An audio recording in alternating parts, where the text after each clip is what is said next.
This audiobook is dedicated to all of my drama teachers who kept telling me to please try and pronunciate. I'm trying my best, y'all.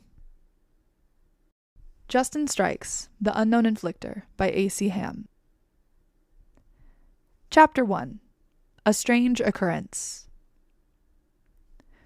Justin stepped on his shoelace, fell, and lay sprawled across the school hallway. What a great start to his Wednesday. "Watch it," a girl scoffed, stepping over him. "Sorry," Justin mumbled, trying to move out of the way, which is hard to do when people are walking by and over you from both directions. "Here," a boy said as he offered his hand to help him up. Thanks." Justin accepted his hand and stood. "No problem," the boy shrugged as he walked away. "Just shake it off," Justin thought, squaring his shoulders as he continued to make his way down the hall. It could have been way worse. And then it got worse. "Yo, Lil Tyke!" called Bobby. Bobby the Bruiser Johnson was notorious for his teasing, and because he was the smallest of the 11 and 12-year-old boys, Justin was the main victim of Bobby's jokes. "Where you going?" Bobby asked, cracking his knuckles. "English?" Justin sighed. "Don't talk back to me," Bobby growled. "You asked a question," Justin mumbled. "What'd you say, pipsqueak?" "Nothing."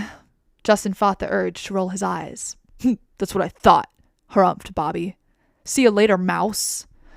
"Always a pleasure, Bobby," Justin muttered as Bobby headed off in the opposite direction. "Hey, Justin!" someone called from behind him. "Wait up!" Justin turned to find his friend Sam pushing through the sea of kids. Sam, like Justin, was small. However, unlike Justin, Sam had a constant manic look in his eyes that had helped him gain a reputation as the class hooligan. His frequent gags included stealing whiteboard markers, drawing on his face with a pin, or trying to tape things in his dirty blonde hair. "Excuse me, coming through," Sam said. "Out of my way." He squirmed past a girl, accidentally knocking her over. "Oops, sorry, Mary." He gave her a sheepish look before turning to Justin. "I've got bad news." "What?" Justin asked, anxiously biting his lip. "Mr. Plume's car got keyed, so he's in an especially bad mood today." "Great," Justin sighed. "Just what I need, a teacher who hates me in a bad mood." "Yeah, tough luck," Sam shrugged. Lunch. "Dude," Sam said, sitting down with his tray, "Mr. Plume's is on a warpath." "It's true," interjected Tammy. "In 4th period, he sent 3 kids to detention for no reason." "Really?" Justin asked, shifting uncomfortably in his seat. "Yeah," Sam nodded. "I heard that one of them was chewing gum and he threatened to send him home. For chewing gum!" "That seems harsh," Justin frowned. "I told you," Sam said, slamming his hands down on the table. "Warpath!" Math class. The clock ticked, seemingly slower and slower, as if the day would never end. Justin started to believe that he'd be stuck in math forever. The clock's stalling tick-tock echoed in the room, its hands taunting Justin with their ever-slowing movements. Out of the 22 students in his grade, Justin was the least noticeable. Other than Bobby and Sam, no one paid attention to him. His friend Franklin used to, but he'd enrolled in a different middle school, so Justin didn't see him as often. Being small made Justin particularly easy to miss, and his mousy brown hair didn't help him stand out in the slightest. The only remotely interesting thing about him was his emerald green eyes, which had caught the attention of his kindergarten teacher, who said, "Oh, what beautiful eyes!" and a 2nd grade substitute who told him, "You remind me of a character in a book I've read. He had your eye color." People used to stare into his eyes for a second longer than he was comfortable with, but then Justin got good at avoiding eye contact. Despite being overlooked by his peers, his teachers took special notice of him. "Ah, Justin Strikes, Terrence's little brother. Terrence was a wonderful student. I expect a lot from you." They were usually disappointed. Not to say Justin was a bad student, he just wasn't the prodigy Terrence seemed to be. Like a majority of the kids in Wednesday's 8th period math class, Justin was not paying attention to Mr. Plume's lesson. However, unlike his peers, Justin was entertaining himself by twirling his pencil between his fingers, tapping it on the desk between twirls. Whirl, whirl, tap. Whirl, whirl, tap. So if X, Mr. Plumes wrote on the board, equals 12, tap. And Y equals tap. Mr. Plumes glanced Justin's way. 7. What does tap? He looked annoyed, but Justin didn't stop. Q equal tap. Mr. Strikes. His face grew red as he raised his voice. He took a deep breath before continuing. Unless you were taking notes, I suggest you put that pencil down. There were sniggers from behind him. Justin dropped his pencil on the desk with a sarcastic flourish. Thank you. Mr. Plumes nodded at him before turning back to the whiteboard. Now, who knows the answer? Justin immediately grew bored.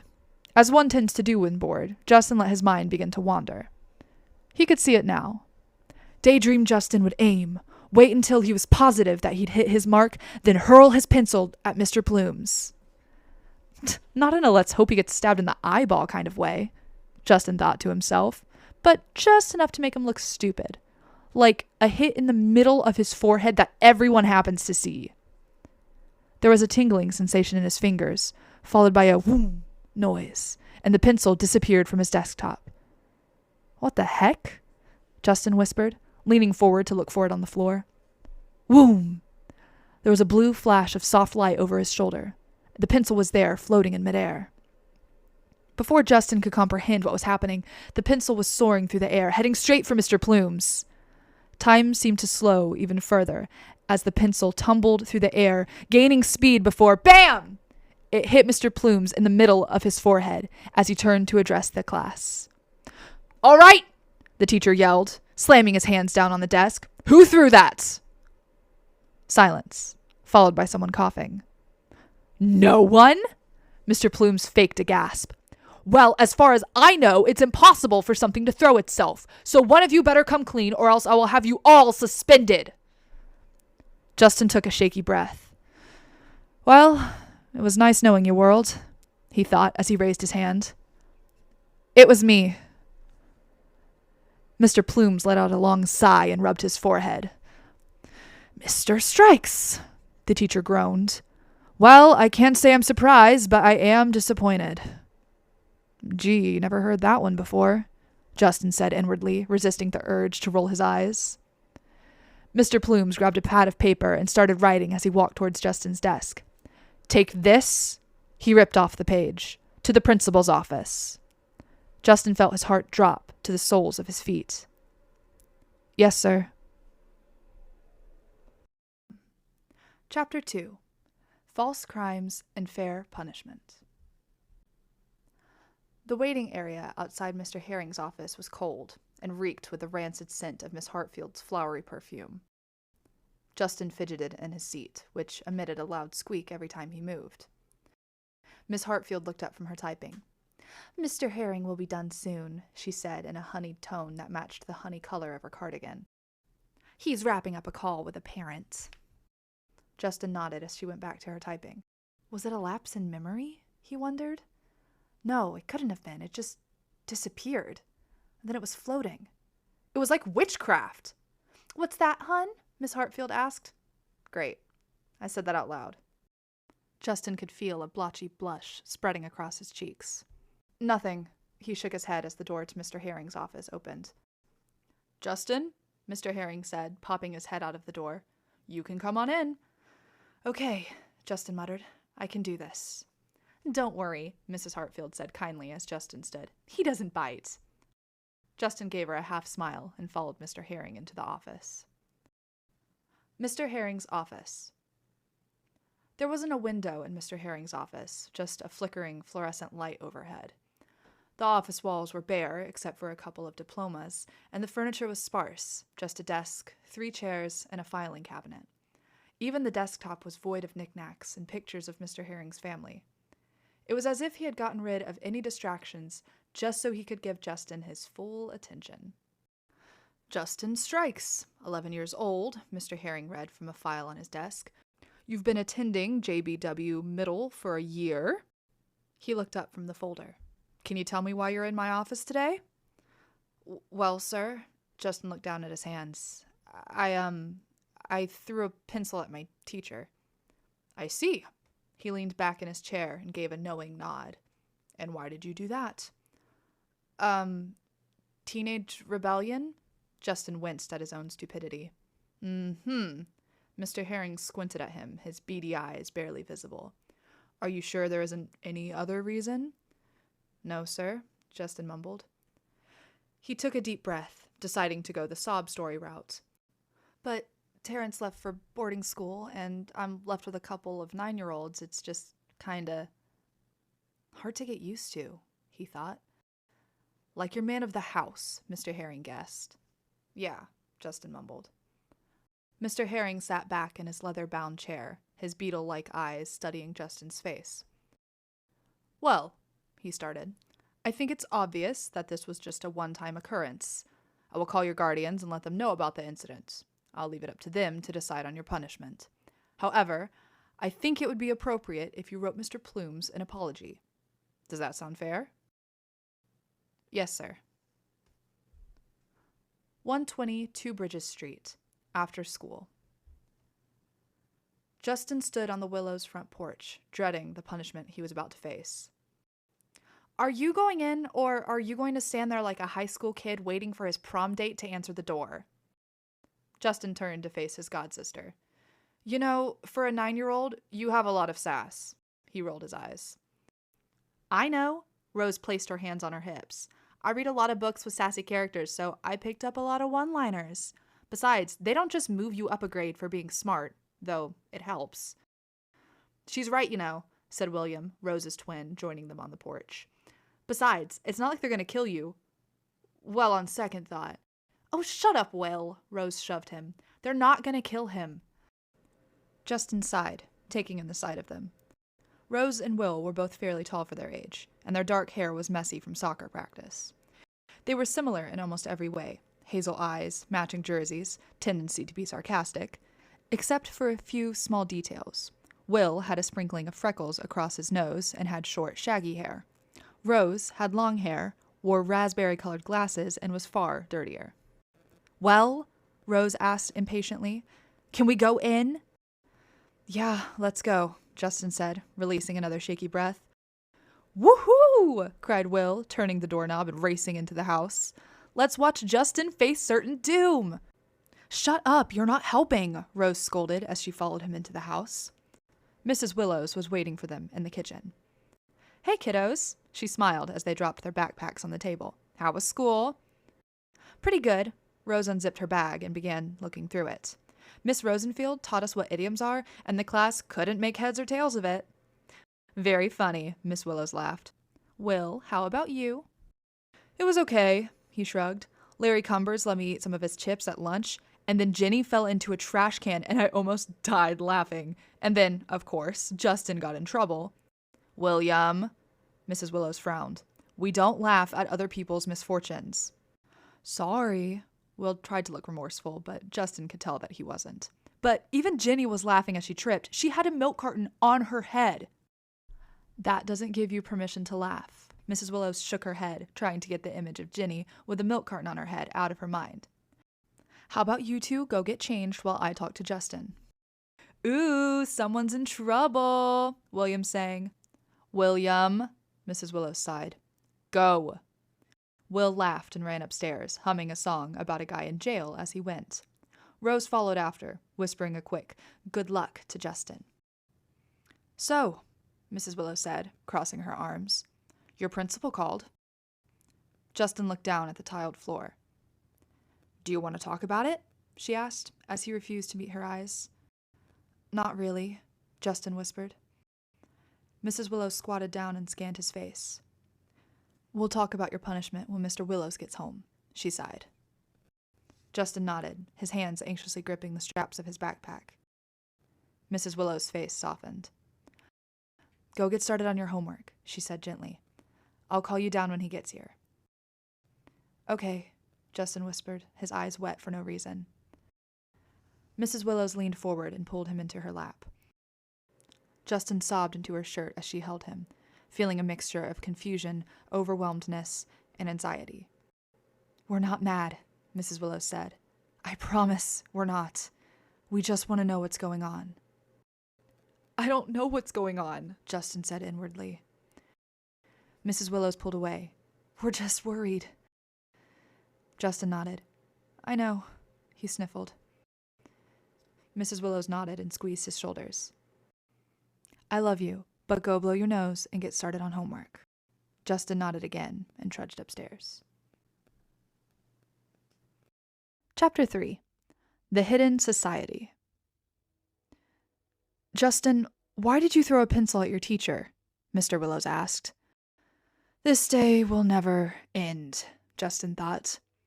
After being sent to the principal's office for a crime he wasn't sure he committed, dealing with his peers either judging or congratulating him on said crime, and having to do math homework, it wasn't a surprise that Justin started crying again.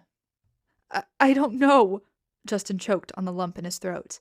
I don't know what happened. It was like... Breathe. Mrs. Willows took a deep breath, motioning for Justin to do the same. Justin breathed in and out.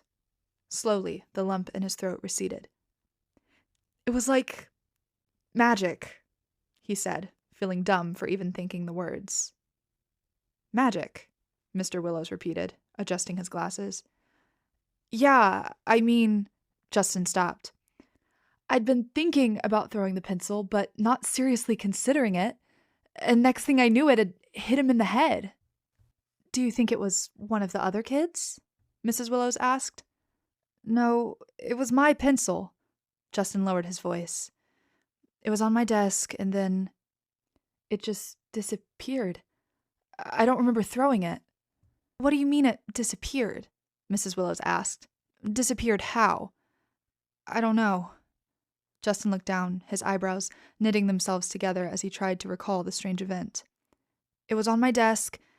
Then there was a sound like a puff of air, and I looked down and it wasn't on my desk anymore. His eyes started to water, again, at how fake the next part sounded. Then there was a flash of blue light, and it was hovering above me. He took another deep breath. Then it went flying, and it hit Mr. Plumes in the face. Justin felt a tear fall down his cheek. Am I crazy? He whispered. Mr. and Mrs. Willows looked at each other, having a silent conversation before turning back to their godson. Let's talk in the office. The Willows' home office. Mr. Willows locked the door behind them. You might want to sit down, Mrs. Willows said, motioning to one of the desk chairs. Am I in trouble? Justin asked, trying to ignore how badly he was shaking as he sat. Yes and no. Mr. Willows turned to Mrs. Willows. You're in trouble, Mrs. Willows said, but we don't think it was your fault. You know that 9 years ago, she said, sitting down on the floor, there was an attack downtown. The one my parents were in, Justin said, his voice raw. Mrs. Willows nodded. Right. Her voice was tinged with sorrow. It's what messed up their minds and made them unwell. But there's a reason they were attacked. Justin froze, unsure if he was still in trouble or if something bigger was happening. Something in his gut told him it was the latter. The official statement said the attack was targeted at a visiting dignitary, but that was just a cover-up. The real reason was that your parents were working on something that someone didn't want anyone to know about and was willing to kill to cover up their efforts. Why? Justin frowned. All of this was new to him. Up until this moment, he'd thought his parents were casualties from someone else's revenge. Your parents were part of a secret community. Mrs. Willows paused, frowning slightly. Do you remember those comics you and your brother used to read? The ones about superheroes? Yeah. Why?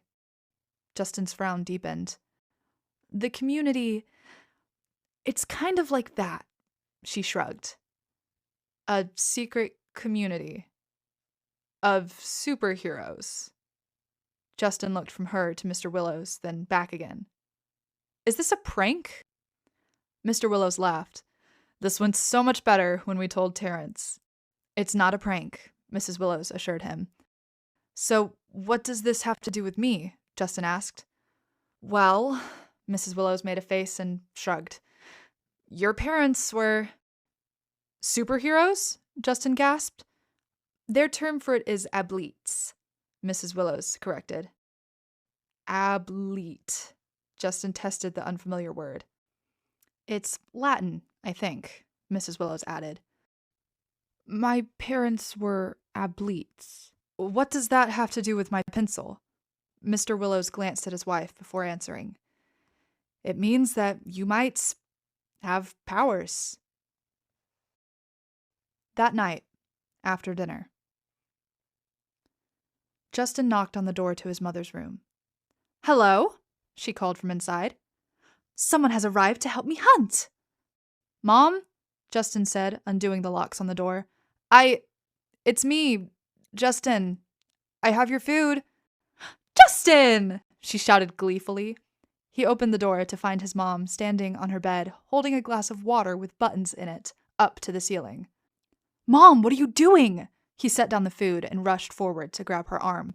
Well, the bats in the attic said I was a traitor for talking to the squirrels outside, so I'm trying to lure them out so we can have peace talks. She stepped off the bed.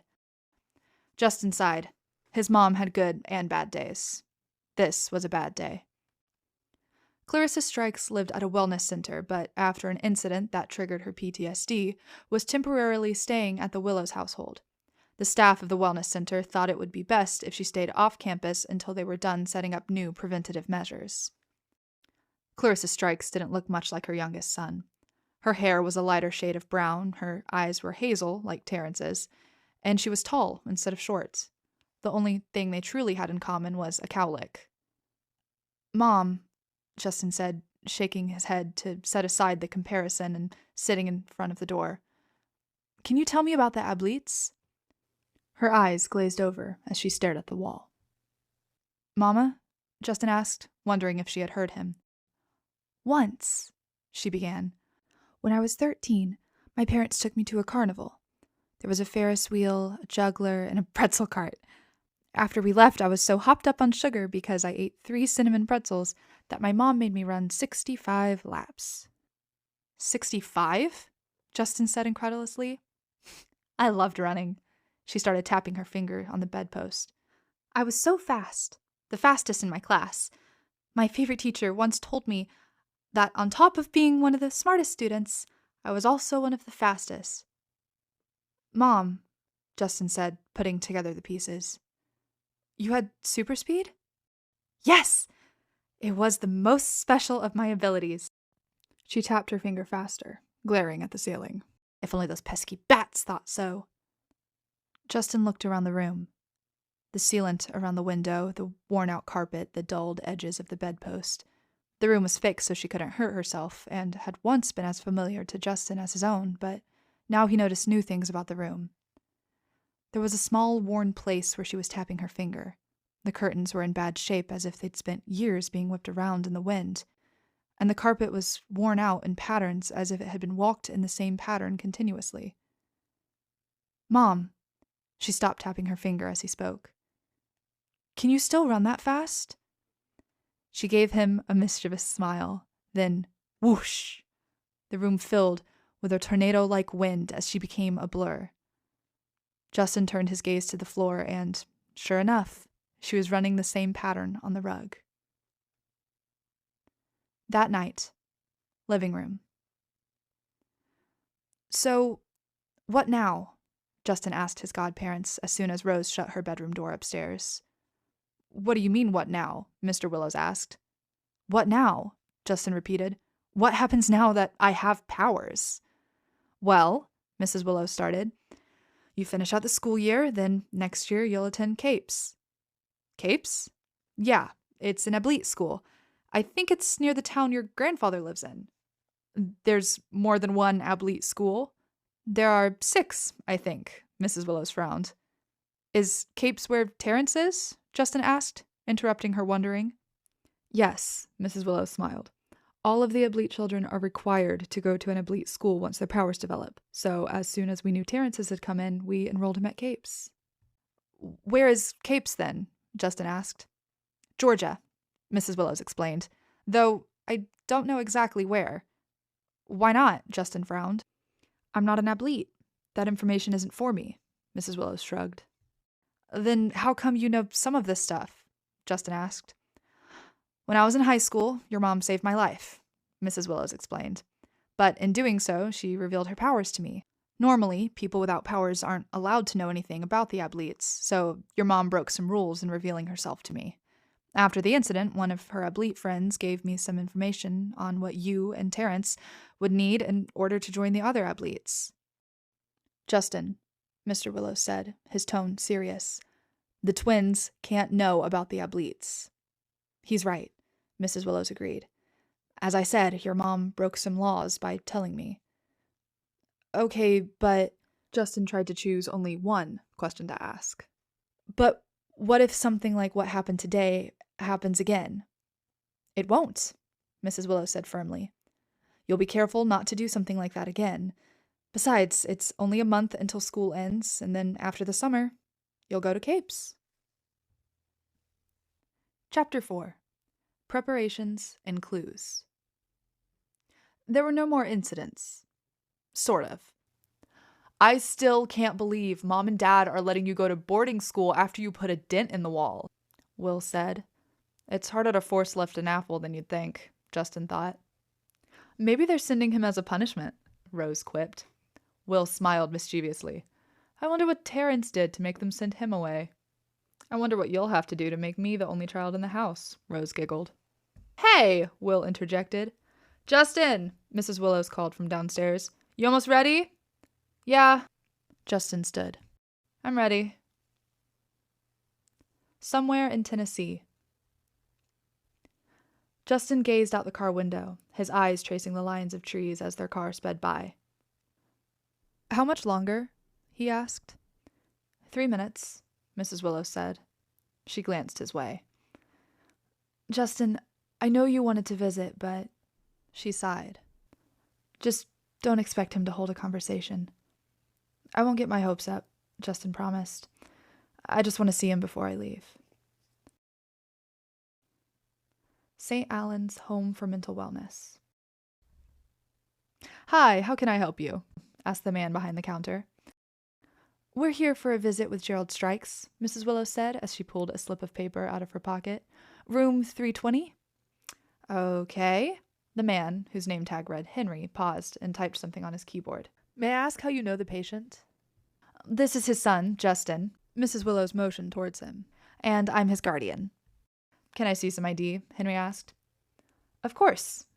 She pulled her driver's license and Justin's school ID out of her bag and handed them to Henry, who compared the information to what was on the computer. Everything seems to check out, he said as he handed them their IDs. You're good to go. Room 320. Justin entered the room to find one of the nurses reading his dad a book. Hi, she smiled. Mrs. Willows and Terrence, right? Hi, Cindy, Mrs. Willows smiled. This is Justin. Right, Cindy nodded. Terrence is the one who brought the stuffed lion. Justin brought the family portrait. She pointed to a drawing taped to the wall. Justin smiled at the scribbles. I remember that. Cindy turned to Mrs. Willows. I'll let you two have some privacy, she said as she left the room. Gerald Strikes always looked tired when Justin visited. His dark hair was messy, his t-shirt was slightly rumpled, and his green eyes were unfocused and bleary, with dark lines under them. At the moment, he was sitting in his chair by the window, staring somewhere between the window and the woods outside. I'll give you two a minute, Mrs. Willows said, easing the door shut behind her. Justin forced himself to walk further into the room and sit on the floor in front of his father. Hey, Dad, it's me, Justin. Gerald continued to stare out the window. I'm leaving for Capes next week. I'll be where Terrence is. His dad mumbled something. Mama's doing well as she can anyway. There was another incident, but she seems to be doing relatively well otherwise. Clara Minoso Sheaf, Gerald mumbled. I think Terrence is doing well, Justin continued. He doesn't call much, and he didn't come home for summer break, so I don't really know. Yeah, Justin nodded listlessly. The Willows are good. The twins' team won their tournament. Mr. Willows got a raise, and Mrs. Willows is hosting book club this month. No reply. I guess I'm a bit nervous about leaving. I'll be away from home for... He drew a deep breath. For a while. It's just... I don't know. It's a lot? Tears threatened to pour from his eyes, but he blinked them away. So, yeah, he said, giving his dad a half-hearted smile. He went on to explain what he'd been doing all summer. He took his time to over-explain as much as he wanted. He was in the middle of telling him about his efforts to try and brush his teeth with his powers when a knock rang from the other side of the door. "Justin," Mrs. Willows called from the hall. "We need to leave soon. We have errands to run." "Okay," Justin called back. "I'll be out in a minute." He turned back to face his dad. "I guess I've got to go. I'll be back for Thanksgiving and Christmas, so I'll see you then." "I love you, Dad." He stood and went to open the door. "Love you too." Mr. Strikes' voice was broken, like his throat was blocked up, but the words were clear. Justin turned, his eyes brimming with tears. "Thanks, Dad," he sniffed, ignoring his tears as he wrapped his arm around his father. He was about to let go when his dad's grip turned to iron and his eyes cleared. He fixed Justin with a stare, a sense of urgency brewing behind his pupils. "Red box. Back fake. Secrets. 65. 20. 2. 9. Justin pulled back. "What?" he gasped. His father turned away, facing the window, as his eyes glazed over again. Justin turned away, wiping away the remainder of his tears and confusion before opening the door. "Hey, how'd it go?" Mrs. Willows asked as he stepped into the hallway. "Good," Justin shrugged. "He spoke a bit." "Oh?" Mrs. Willows nodded. "What did he say?" "Well, gibberish mostly, but he also told me he loved me." Mrs. Willows smiled sadly. "Good," she said, forcing a happier smile. "That's wonderful, sweetheart." Her smile turned sad again as they headed for the elevator. "I remember when Terrence came by last year," she said, pressing the down button. "He had been going through something. I think he was hoping Gerald would say something to him. When he came out, he said Gerald had said a total of 3 words. Whatever the words were, Terrence seemed to find them important." Justin looked down at the elevator floor. "Must have been pretty important for him to not bother visiting this summer." "Justin," Mrs. Willows chastised, shaking her head. "You should be happy for him. A 15-year-old with straight A's? I'd say dedication to excellence is a good reason to skip 1 summer with the family. Plus, he's acing driver's ed, has made friends who were willing to invite him over for the summer, and he calls every week." Justin sighed. "I guess. I just wish he'd take a week to visit." "Me too," Mrs. Willows nodded. "Me too." Chapter 5. Details and Departure. To Justin Strikes, from Capsburg Direction Academy. The following is the recommended packing list, along with a list of prohibited substances. Packing list. Backpack. Pre-order books. Book list on page 3.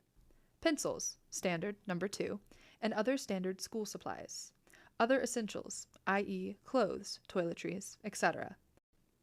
Please note that toys, books, and other personal items are also allowed, but must be sent to main offices, not brought with students. "How stupid is this list?" Will laughed as Justin pocketed the book list.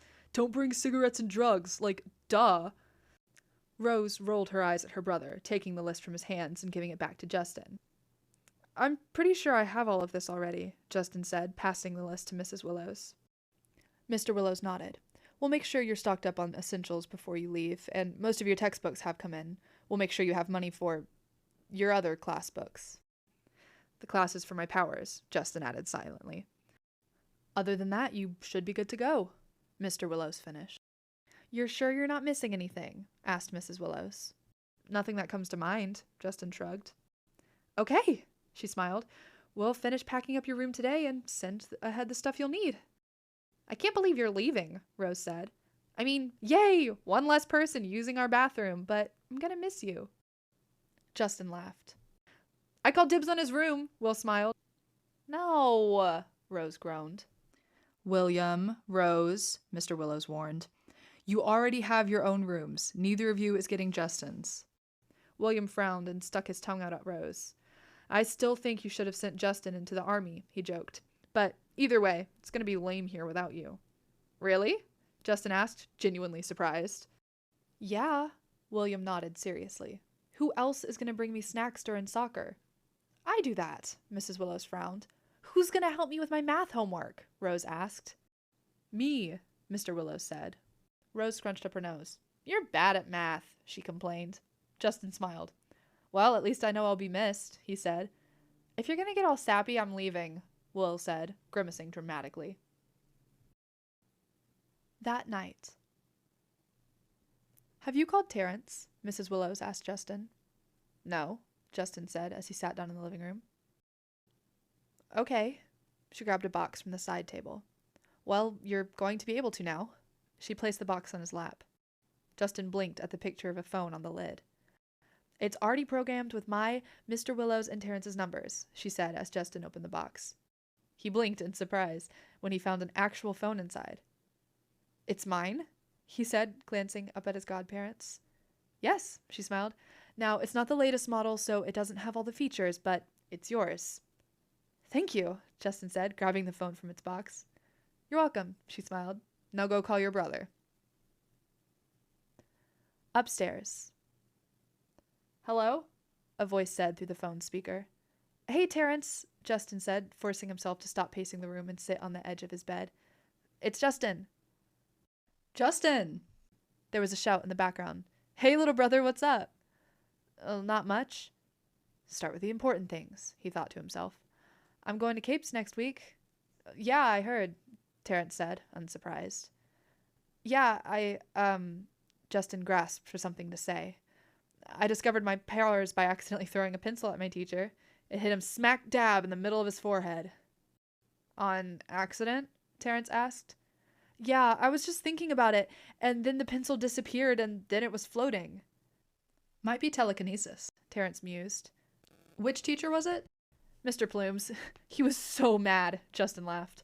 It hit him square in the face. I had 6 people congratulate me on my aim. He was mad at me the rest of the semester, which is stupid because I got all the questions he asked me right. There was silence on the other end.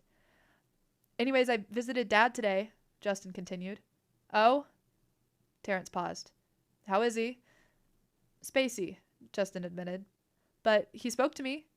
There were yells from Terrence's end of the call. Terrence? What did he say? Terrence said, his voice a whisper behind his friend's shouts. He mumbled some gibberish and told me he loved me. Ah. More silence. It wasn't much, Justin admitted, but it was nice to hear some sort of a sentence. Mm-hmm, Terrence said, his voice tinged with anticipation. Listen, Justin, I've got to go. Matt and I have plans. Oh. Okay, I'll talk to you later, Terrence said, hanging up. Bye, Justin said to the air. Midnight. Ugh, this is too hard, Justin groaned, flopping backwards onto his bed and throwing an arm over his eyes. You need to concentrate, Justin whispered to himself. You've got this. Justin sat up, refocusing on a pack of gum on his desk. He closed his eyes and imagined the pack floating towards him. Focus, he muttered. There was a sound of tires on pavement. Justin paused, trying to regain his focus. Something on the left side of the house creaked. He waited for the pack to land on his outstretched palm. Nothing happened. I give up, Justin groaned, getting up to use the bathroom. Justin stumbled through the dark hallway and made his way to the bathroom. He closed the door and fumbled for the switch. There it is, he mumbled, as the room filled with light. Justin scanned the shelves for a headache pill, found the bottle, filled a paper cup with water, and took one. He went to turn off the light. What? The light switch was off. Justin looked up at the light fixture. Instead of a hazy yellow, the light shone a pale blue. Justin turned back to the switch and flipped it on. No change. He tried to turn it off. Nothing. I wonder, he muttered. Justin moved the stool underneath the light and stepped up. Carefully, he stretched his hand towards the light. The light flickered out, leaving him alone in the dark. Weird, he shrugged, making his way back to his room. Chapter 6. Arrival and Eliza. Okay, we have your suitcase in the car, Mrs. Willows said, counting on her fingers. Your boxes were sent ahead. I have your registration papers. Do you have your duffel bag? Yep. Justin pointed to where it sat on the couch in the living room. Okay. Mrs. Willows clapped her hands together. Well, then we can hit the road. Justin nodded, grabbing his bag from the living room and slinging it over his shoulder. He gave a hug to Mr. Willows and turned to the twins, who were strapping on their shin guards. Good luck at tryouts, he said, hugging Rose. I don't need luck, Will smirked. I have skill. He needs prayer, not luck, Rose joked, as Justin gave Will one last nuggie. I'll miss you guys, Justin laughed, shouldering his bag. We'll miss you too. That's lame, the twins replied. Justin laughed again and followed Mrs. Willows to the car. Somewhere outside of Memphis. So, Mrs. Willows said, turning down the radio, once we get to Memphis, I'll drop you off at a phone booth that will get you to Capes. She pulled a slip of paper out of her purse. This paper has a code for you to use. She handed it to him. Then, I don't know, it'll take you to your destination. A phone booth, Justin repeated. Yes. She glanced at him. I don't know how it works, but Terrence did it, so piece of cake, right? Piece of cake, Justin nodded. A phone booth in Memphis. The phone booth was red, like the kind you would expect to see in London. Maybe it was from London, because it looked as if it had made a long trip to get here. Its paint was peeling in some places, and the numbers engraved on the side were well worn. You've got the code I gave you? Mrs. Willows asked as she pulled his suitcase out of the trunk. Yeah. He opened his palm to show it to her. Good. She placed the suitcase inside the booth. I'll wait here for 5 minutes to make sure it worked. You ready? Justin nodded, unsure but hopeful. She enveloped him in a hug. You'll be fine, she promised, before pulling back, tears glimmering in her eyes. Promise to call, okay? Okay, he smiled. I love you. I love you too, Justin. Justin stepped into the phone booth and closed the door. The inside was just as old-looking as the outside. The windows were covered in a green-tinted layer of grime. The keypad was so worn that the numbers were almost entirely gone, and the floor was littered with trash. Justin took a deep breath and stared down at the piece of paper in his hand. 210-706-67853. Turn over for directions to Capes. Justin punched the code into the number pad, wincing at the loud click each button emitted. After he put in the last number, the phone booth filled with the sound of wind, so loud it sounded like a hurricane was outside. Justin's ears popped as the telephone booth's door was replaced by a swirly purple and blue one. Then, the phone rang. Justin closed his mouth, unaware that it had fallen open, and picked up the receiver. Portal. To arrive at your destination, step through the portal. To arrive at your destination... Justin hung up the phone, grabbed his bags, and stepped through the portal. Somewhere else. He was in another phone booth. This phone booth was newer, almost shiny, and was more crimson than scarlet-colored. There wasn't any trash on the floor, the numbers on the keypad were legible, and the windows were clean with a frosty tint. There was a sticker with a smiley face on the door that read, Capsburg, phone booth number 3 is happy to see you. Justin released a shaky breath, grabbed his bags, and opened the door. Whoa, Justin gasped, his jaw dropping. Skyscrapers rose all around him, each one tinted with a different color of the rainbow.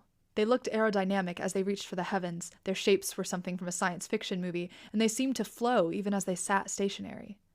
The building behind the phone booth seemed to be twisted as if a giant had tried to wring it out. The one across the street's windows had a glassy peach color that, combined with the building's rounded corners, made the whole complex look like a giant can of peach soda. What surprised him more than the peculiar buildings were the people he saw. Most of them looked normal. The guy walking by looked just like his neighbor Joe, but a few commuters were dressed in what looked like armor or a superhero suit. A woman jogged by talking to someone on her phone, dressed in black leggings and what looked like a silvery Kevlar vest. A guy drove by in a minivan that had a sticker for Mr. Stupendous' Daycare on its bumper. You know, it's rude to stand in the middle of the sidewalk, said a voice to Justin's left. Justin turned to see a girl his age standing with her hands on her hips. Sorry, he said, blinking in surprise at her appearance. She had an icy blue streak in her long dark hair that brought out the flecks of blue in her muddy green eyes. Her outfit was more peculiar. She was wearing jeans, which was perfectly normal, but her dark green jacket had a golden zipper in a zigzag pattern, like a lightning bolt. It made Justin's head spin as he tried to fathom how the zipper was functional. Her mouth twitched into a smirk as he moved to the edge of the sidewalk. "At least you're nice enough to move," she shrugged, messing with her bag as she joined him on the side of the walkway. "I'm guessing it's your first time in Capsburg?" "Yeah, how'd you know?" he gasped. A lot of people stare on their first visit. She gazed at the city around her before looking at him again.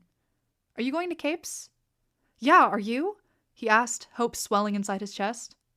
"Of course." She raised one of her eyebrows. "Why else would I be here?" "How should I know?" he joked. "I'm new, remember?" She smiled, genuinely this time. "Want to tag along with me to Capes?" "She's a stranger," a voice in Justin's head warned. "She's my age," Justin argued. "Sure." He adjusted the handle of his suitcase. "I'm Justin." "Eliza." She smiled again, leading the way down the sidewalk. "Are you from here?" he asked, hurrying to follow her. "Nah." She scrunched up her nose playfully. "I'm from a Leet city near North Carolina. My aunt lives here, though." "Leet?" Justin frowned. She glanced at him before answering. "It's a slang term for ablete," she explained. "Norm is slang for non-ablete people, and loon is what we call people who got their powers in other ways." "Oh." Justin nodded slowly. "Cool." They paused at a crosswalk, waiting for the light to change. "How about you?" Eliza asked, her gaze fixed on the crosswalk sign. "Where are you from?" "A Norm town in Tennessee." "I'm not bad at this slang," Justin said inwardly. "Have you always lived there?" she asked as the light changed. "Technically," he answered. He tried to remember where he had lived before he moved in with the Willows. "I think we lived in an apartment," Justin thought, trying to recall. "Somewhere downtown. At least we did before the attack." "Oh," Eliza said, her voice sad. "I'm sorry, I didn't know. It must be hard not remembering." "Yeah," Justin grew solemn. "I don't remember how my parents were before." "Wait, how did you do that?" "Oh my gosh, shoot!" She grimaced, giving him a chagrined look. "I'm sorry, one of my powers is mind reading. I can't control it yet." "Oh, okay." Justin forced a laugh. "For a second there, I thought I had gone crazy." "Imagine how I feel," Eliza groaned, "hearing people speak without them saying anything." There was an awkward pause as they crossed another street. "So, do you have any siblings?" Justin asked as they turned a corner. "Yeah, 3 sisters." She gave him a half smile. "My mom says her stubborn Latina side helped her win the lottery with having 4 daughters. How about you?" "I have a brother and 2 god siblings." Eliza frowned. "What's a god sibling?" "It's your guardian's kids. My guardians are my godparents, and their kids are my god siblings." He realized he was about to ramble and forced himself to take a breath. "If your parents can't take care of you, they adopt you and become the family God gave you, your god family." "Ah." Eliza watched a guy in a lime green jumpsuit pass by. "Do you get along with him?" "Most of the time," Justin shrugged. "The twins can be annoying, but we've been closer since my brother left to come to Capes." "I get that," Eliza nodded. "I've never really been close to my older sister, but I'm pretty protective of Kara and April. They're 4 and 2, and oh, here's the road to Capes!" As the buildings got shorter and more small shops took over the block, hordes of people flooded the sidewalks. The majority of them were school-age kids, heading for a long cobblestone road between the 2 shops at the end of the block. "Wow," Justin said, watching the scattered students walking down the road. "Do parents ever walk with their kids?" "Not really," she shrugged. "It's kind of a tradition for the kids to walk the path themselves. Only the overprotective parents walk with their kids. You know, the kind that are so overprotective they might as well be an umbrella." Justin giggled as Eliza smiled and rolled her eyes.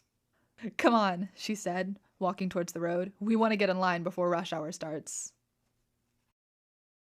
Chapter 7. Capes.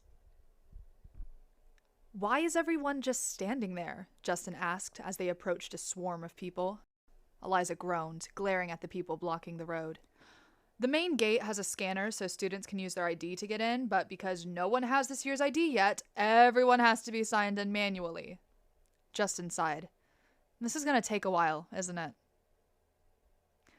A while later. Please get in the line that corresponds to the first letter of your last name, called a girl holding a megaphone. The table on the far left is for last names that start with A through F. To the right of that, we have G through M. The next right is N through R, and on the far right, we have S through Z. Eliza headed towards the last line, and Justin followed, rushing to dodge other kids getting in line. Another while later. Last name? Asked the guy sitting at the table at the end of the line as the person in front of Eliza made their way past the gates. Thistle, said Eliza. Okay. He flipped through the pages on his clipboard. First name? Eliza. Okay. He checked off a box. You're good to go. Next. Hi, Justin said nervously. Hi. The volunteer smiled. Last name? Strikes. Okay. He flipped through more pages. First name? Justin? He picked out one of his fingernails as the volunteer crossed something off the page. Okay, you're all set. Next. Justin passed by the table to where Eliza was waiting for him in front of the gate. Ready? She asked. Not really, Justin admitted. Admitting you're not ready is the first sign that you might be, Eliza smiled. Or at least that's what my mom says. Justin's laugh got caught in his throat as he took in the school. Whoa. Justin and Eliza stood on a cobblestone path between two large fountains. In front of them, covering a large expanse of the grassy lawn, was a sleek white building. It had multicolored windows that glittered like fish scales and seemed to be 6 stories tall, but Justin was pretty sure that he was exaggerating. 2 slightly smaller buildings peeked out from both sides of the front building. The similarities they shared to the larger building made them look like they were her twin children. Justin scanned the rest of the property. To their left was a small forest of pine trees, and in the backmost corner to the right was a series of hedges. Eliza noticed his gaping and smiled. Cool school, right? She said, nodding approvingly at the campus. Yeah, Justin nodded. It gets better after the power ceremony, Eliza declared. Power ceremony? Justin asked. Yep, Eliza said, heading down the path. Come on, we'll be late. Right, Justin shook his head, trying to focus. Let's go. Outside of Capes. In the wall over the main entrance was a marble carving of 2 ableets in cloaks flying in a circle around each other. The engraving under the carving read, Capsburg Ableet Power Enforced School. Oh, Justin realized. CAPES is an acronym. Yeah, and a pretty dumb one, Eliza said, entering the building. I'm pretty sure Ableet means power, and everyone knows that it's a school. Besides, what powers are they even enforcing? Hi there, a chipper voice interrupted Eliza's criticisms. Welcome to Capes. A red-headed girl was waving to them, her rosy smile softening the features of her egg-shaped face. She clicked a pin against the clipboard she held as she walked over to them, her bright yellow cardigan flapping in her wake. I'm Amber. I'm a 5th year here, she said. I'm guessing you 2 are first years? Yeah, Justin nodded. Awesome, she smiled. Well, welcome to Capes. Let's get your bags labeled and put with the others. They'll get put into your dorms during the ceremony along with whatever stuff your parents sent separately. Amber, another volunteer said, walking over. I've got some labels and I'm heading that way. I can put their bags with the rest so these 2 can skip the line. Okay, awesome, Amber smiled. The volunteer, whose name tag read Timothy, handed them labels and pins. Justin and Eliza put their names on the labels and stuck them to their bags. I'll take these, Timothy said, taking their luggage from them. And you 2 are free to go to the auditorium, Amber smiled. Where's the auditorium? Eliza asked. Amber scanned the crowd behind her. Valerie, she called. A girl, maybe 25, turned around and frowned at Amber. She had curly brown hair that bounced as she made her way towards them, and purple glasses that reminded Justin of Rose. Unlike Rose, she looked like she was constantly in a bad mood.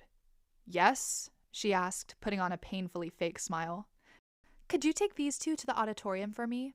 Amber asked, glancing at the students coming through the door. I've got to make sure that the other first years get their luggage checked. It's not my job to escort students, Valerie frowned. Besides, how hard is it to say it's at the end of either hall? She turned to Justin and Eliza. Big room, can't miss it. She walked away before Amber could come up with a retort. Thanks, Eliza said, making her way to one of the halls on the side of the giant staircase in the middle of the foyer. Justin followed her down the hall and into the auditorium at the end of the hall. The auditorium was the size of a theater and included a carpeted stage and rows of folding chairs. Where should we sit? Justin asked, trying not to gape at the size of the room. Eliza scanned the room and pointed to one of the rows in the middle. How about there? 3 minutes later. Do you know what happens at orientation? Justin asked Eliza as the chairs slowly filled. Orientating? She guessed. I think it's mostly just a ceremony to figure out what the first year's powers are. Oh, Justin nodded, 1,000 more questions popping into his head. So, what powers do you have? That I know of? Mind reading and telekinesis. What's telekinesis? Justin asked. Moving things with your mind. I have that! Justin exclaimed. One of the kids in front of them turned around and gave him a weird look. I mean, Justin blushed. I can do that. Yeah, it's kind of a common ability, Eliza shrugged. If something like telekinesis is common, what would be uncommon? Justin wondered. Chapter 8. The Ceremony of Powers.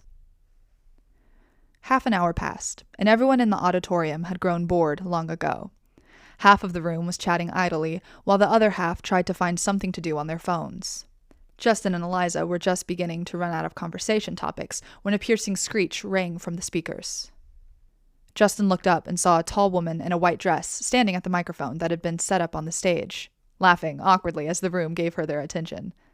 Well, I guess the mic works, she said, tucking a loose strand of her caramel-colored hair behind her ear. Welcome, everyone, to the Capsburg Ablete Power Enforced School, or, as we call it, CAPES. She smiled. We're about to get started with our ceremony, but first, a few words from our principal, Mr. Eric Whitaker. She stepped away from the mic, leading the room in a round of applause as a middle-aged, balding man climbed the stage. Thank you, Miss Andromeda, he said, fixing the audience with a stage smile that made Justin squirm in his seat. And hello to all our first-year students. As is a custom at our school, I have prepared a speech.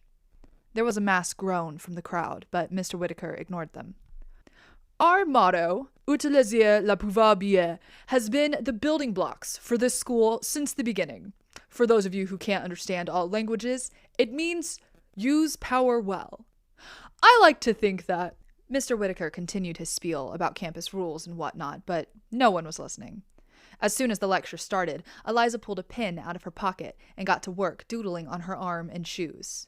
Justin, who didn't have the attention span to listen to Mr. Whitaker's droning or anything to keep him entertained, took to scanning the room to see what other people were doing. 3 rows in front of him, a girl with purple hair was bending an eraser in midair, and the 2 guys next to her were thumb wrestling. Justin turned his attention to the auditorium. The back of the stage was partially obscured by a large red curtain. The sconces along the wall were lit, even though most of the light came from the fluorescent lights overhead, and the back wall was covered in photos in golden frames. Justin turned his attention back to Eliza. She had drawn a series of squares on her arm and what looked like a dolphin on her shoe. Wow, Justin whispered. Thanks, Eliza smiled, glancing up from her drawings. And that is why we are still in business. Mr. Whitaker chuckled at the joke no one else had heard. Thank you, Mr. Whitaker, for those guidelines, Miss Andromeda said, moving the microphone stand towards the back of the stage, as 3 other teachers came out from behind the red curtain, 2 of them carrying a table between them. There was something on the table, but it was covered by a dark blue tablecloth. Now, on to the ceremony, Miss Andromeda continued. If all the first years would form a line on the left-hand side of the room, she motioned to her right, we will begin. Justin and about 20 other students made their way to the left side, forming a line down the center of the aisle. Eliza stepped in front of Justin, then turned to give him a cheesily scared face. Justin laughed silently as she turned back to face the stage. Miss Andromeda was talking to one of the other teachers, an older woman with long silvery hair that matched her gray pantsuit. The other 2 teachers on the stage, both men, were wearing vests and bow ties, and one of them was holding a yellow towel. Welcome, first years, the silver-haired woman said into the microphone. Her voice was crystal clear, like a polished diamond. My name is Mrs. Strong. I am one of the teachers for the Distinct Abilities class. We are about to begin with the Power Revelation Ceremony. Her eyes scanned the line of first years and seemed to laugh at what they saw. Don't worry, she smiled. It's not hard. At that moment, Miss Andromeda and one of the male teachers lifted the cloth off the table to reveal 5 shallow bowls. These bowls are each filled with a serum that locates a series of powers within an ablete, Mrs. Strong continued. They are organized by how common each ability is each decade, red being the most common, orange the second most, and so on. The blue serum is the rarest, so don't get your hopes up. She smiled knowingly. The serums are read by a scanner in the bowl that displays the powers it finds when you stick your finger in it. Now, let's begin. One of the teachers stepped down from the stage and motioned for the first student in line, a girl with curly red hair, to join them on stage. He held out a hand for her to take as she climbed the steps and joined the teachers beside the table. "Thank you, Mr. Wire," Mrs. Strong nodded. "Now, dear, what is your name?" The girl replied, inaudibly to the crowd, and Mrs. Andromeda wrote it down on her clipboard. "Now, just place your finger in the red serum," Mrs. Strong advised. The girl stepped forward and carefully dipped her index finger into the potion. Instantly, a red beam shone above the bowl, bearing the words, "Laser vision, the ability to see through thin objects. May also be able to form laser beams from the eyes. These lasers may or may not cause harm." A couple of people applauded as the 4th teacher stepped forward and let the girl wipe her finger on the towel. "And now the orange one," Mrs. Strong encouraged. And that's how the ceremony proceeded. The red-headed girl had 1 red ability, 2 orange ones, and a pink one. Most of the kids had a red or an orange, maybe a couple of pinks or greens. No one had a blue ability. After 12 students, it was Eliza's turn. She mounted the stage, looking only the tiniest bit nervous. She stood beside the table, gave Mrs. Strong her name, and drew a deep breath, glaring at the first bowl as she stuck her finger in the serum. Nothing happened. Eliza turned around and wiped her finger, not looking the least bit surprised. She turned back to the table and tried the orange one. Still nothing. The pink one was the first to reveal an ability, and it simply read, "Telekinesis, the ability to move things with your mind." The few people paying attention clapped politely as Eliza wiped her finger and moved to the next bowl. The green serum revealed 4 more powers: mind reading, communicating through ESP, transformation, and future seeing, Mrs. Strong read as a hush fell over the room. "We haven't had someone at Capes with that power since me." Eliza nodded, like she knew that's what she'd say. Well, Justin thought to himself, she might have. Thunderous applause broke out in the room, and Justin joined in, clapping so hard that his hands felt numb by the time the applause stopped. Eliza tested the blue, then was directed out of the room by Miss Andromeda.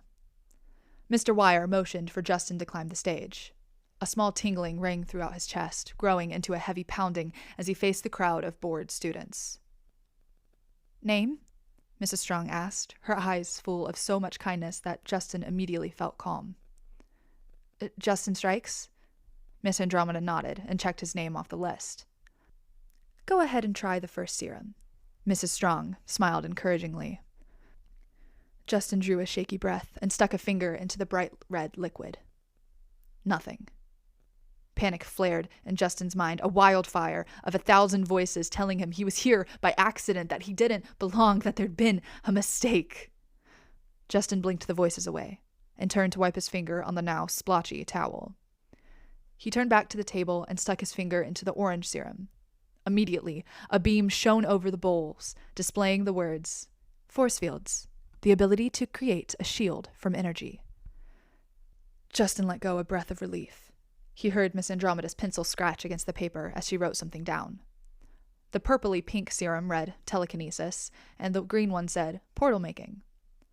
Justin tried to ignore the distracted buzz of disinterest from the crowd as he stepped closer to the last bowl and stuck his finger in the liquid. Nothing. Justin sighed and turned to wipe off his finger, feeling silly for getting his hopes up. There were gasps from behind him. It sounded like the room itself had released a breath. The teacher, holding the towel, stood with his mouth agape, his face glowing in blue light. Justin spun around to read the message displayed above the blue bowl. Electric manipulation. The ability to manipulate or create electricity. That power hasn't been seen for 50 years, the teacher with the towel said to Justin. Congrats, You have a rare gift. Applause broke out behind Justin, pounding in Justin's ears like the drum of rain against a roof. Miss Andromeda motioned for Justin to join her at the far side of the stage. Exit through those doors, she pointed as she continued talking. Right-hand hall, first room on the left, room 109. You'll get a tour of the school after the ceremony ends. She smiled at him, making her already attractive face light up with pure enthusiasm. Congrats on the rare ability. I'll see you in distinct abilities. Justin nodded, and, praying he wasn't blushing, dismounted the stage. Room 109. Eliza was at his side as soon as he entered the classroom. You got a rare power, she exclaimed. Justin nodded as she pulled him into a chair. How did you know? He asked, scanning the room, expecting to spot a live stream. I've been having visions for months now, she said as she tugged on a strand of her hair. Until I met you, I didn't realize that's what they were. I thought they were just dreams. Wow, Justin nodded. And yeah, I can control electricity. Cool.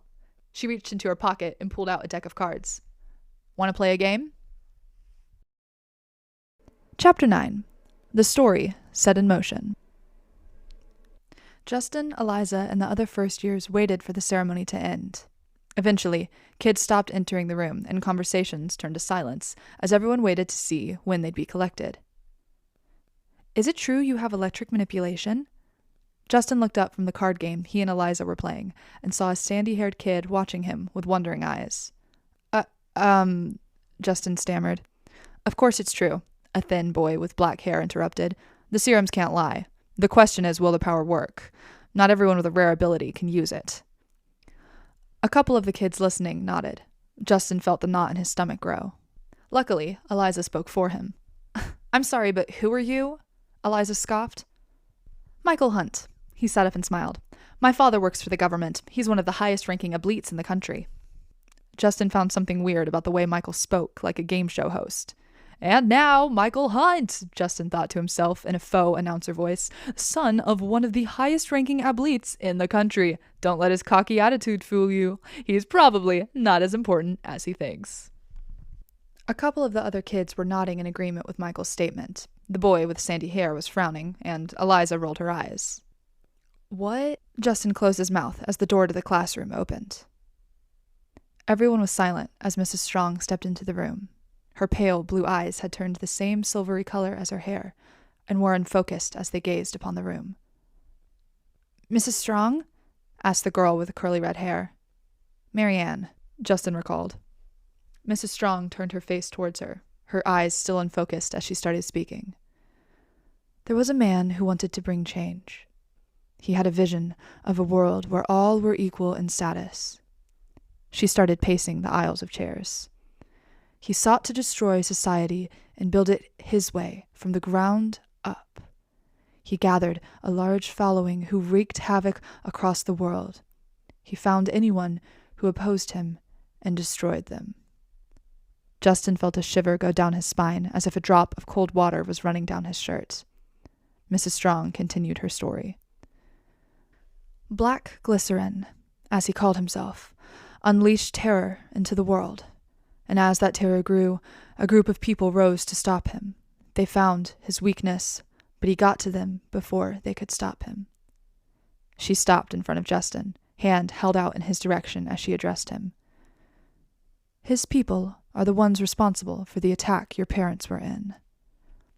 Justin sensed the gaze of everyone on him as the teacher continued down the aisle. Eliza scanned his face as his mind flooded with 1,000 thoughts. Her face made a sudden change. Her eyebrows scrunched up, her lower lip quivered, and her eyes brimmed with tears, but she turned away before she cried. Once he had silenced his enemies, Black Glycerin was ready for the next phase of his plan. However, the quiet was too loud, and people began to take notice. Black Glycerin went into hiding, but soon his plans will come to fruition. He is hiding here at the school, and it will be up to one of you to stop him. There was a pause as she left the room. Then the room exploded into chatter. Do you want to talk about it?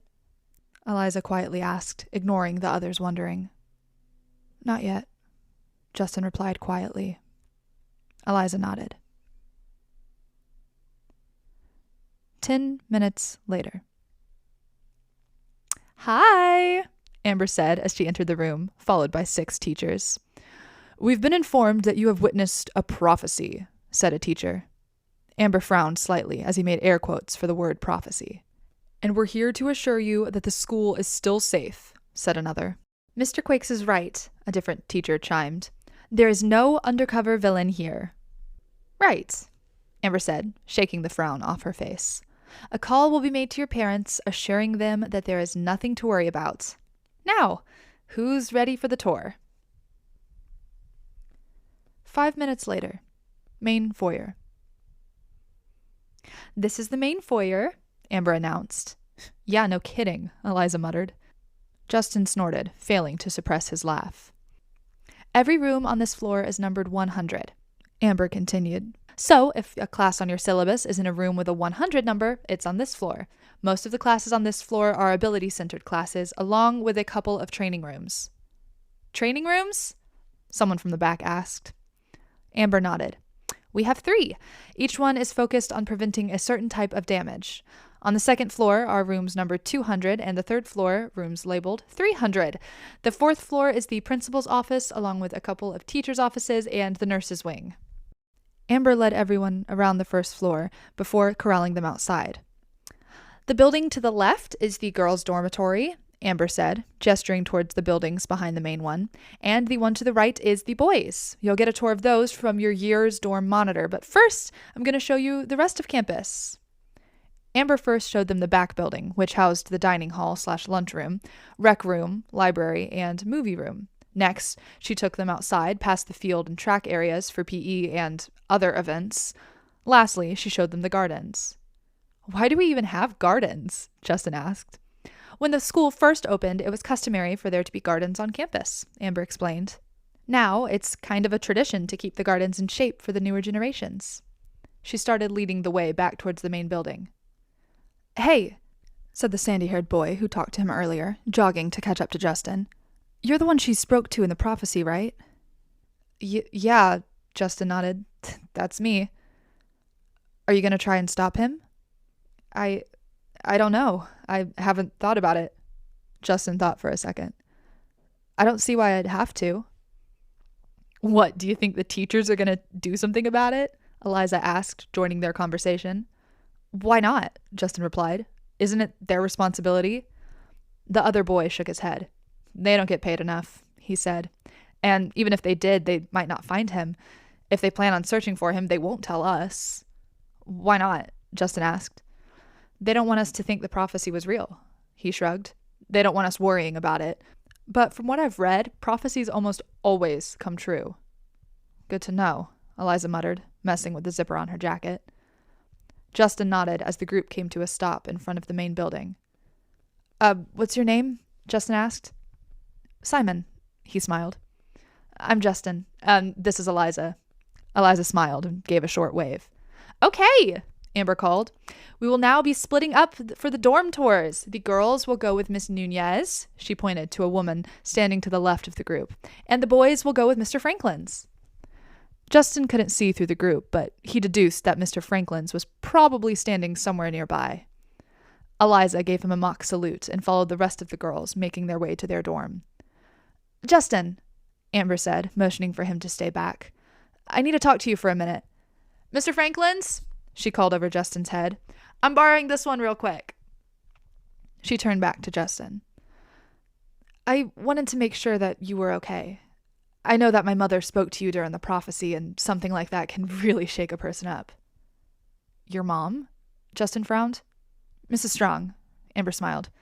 "She seems to be under the impression that you deserve to know the truth about the prophecy, though I'm not sure why. The prophecy isn't fake. We don't know if you're going to be the one to stop him or not, but my mother has a hunch that you have something to do with this. However, Mr. Whitaker was right in not wanting to freak everyone out, so be careful who you tell." "Yeah, I'll try not to tell anyone who might spill the beans," Justin nodded. "Wow, I just said spill the beans." Justin grimaced inwardly. I didn't know people said that. "Okay, let's get you to the rest of your tour," she smiled. "And remember, if something happens, my mom and I are here to help." Mr. Franklin's, a tall man with dark red hair, was waiting for them at the door. Mr. Franklin's? Amber nodded to Justin. This is Justin. Nice to meet you, Justin. Mr. Franklin's gave him a smile. I'm going to give you a quick tour of the dorms before we get you settled. Okay, Justin nodded. The first door here leads to my room. Mr. Franklin's pointed to the first door to the right. I'm the first-year dorm monitor, so if you ever need me, that's where I will be. This door, he pointed to the next door on the right, is your dorm. The last door on the right is the second-year dorm. They reached the end of the hall. First door on the left is the common room. There are TVs, couches, and a couple of desks for studying. And the next one, he pointed to the next door, is the bathroom. What's that door for? Justin asked, pointing to the door at the end of the left side hall. The glitch room. He held open the door. What's a glitch? Justin asked, studying the white walls and the couch in the room. A glitch is usually for computers or something when they malfunction. For us, it's when an ablete over or underuses their powers, resulting in something going wrong, Mr. Franklin's explained before pointing to the elevator at the end of the hall. And this is the elevator. It's off limit to first and second years because your dorms are on this floor, so don't try and use it for joyrides. Who would joyride an elevator? Justin wondered.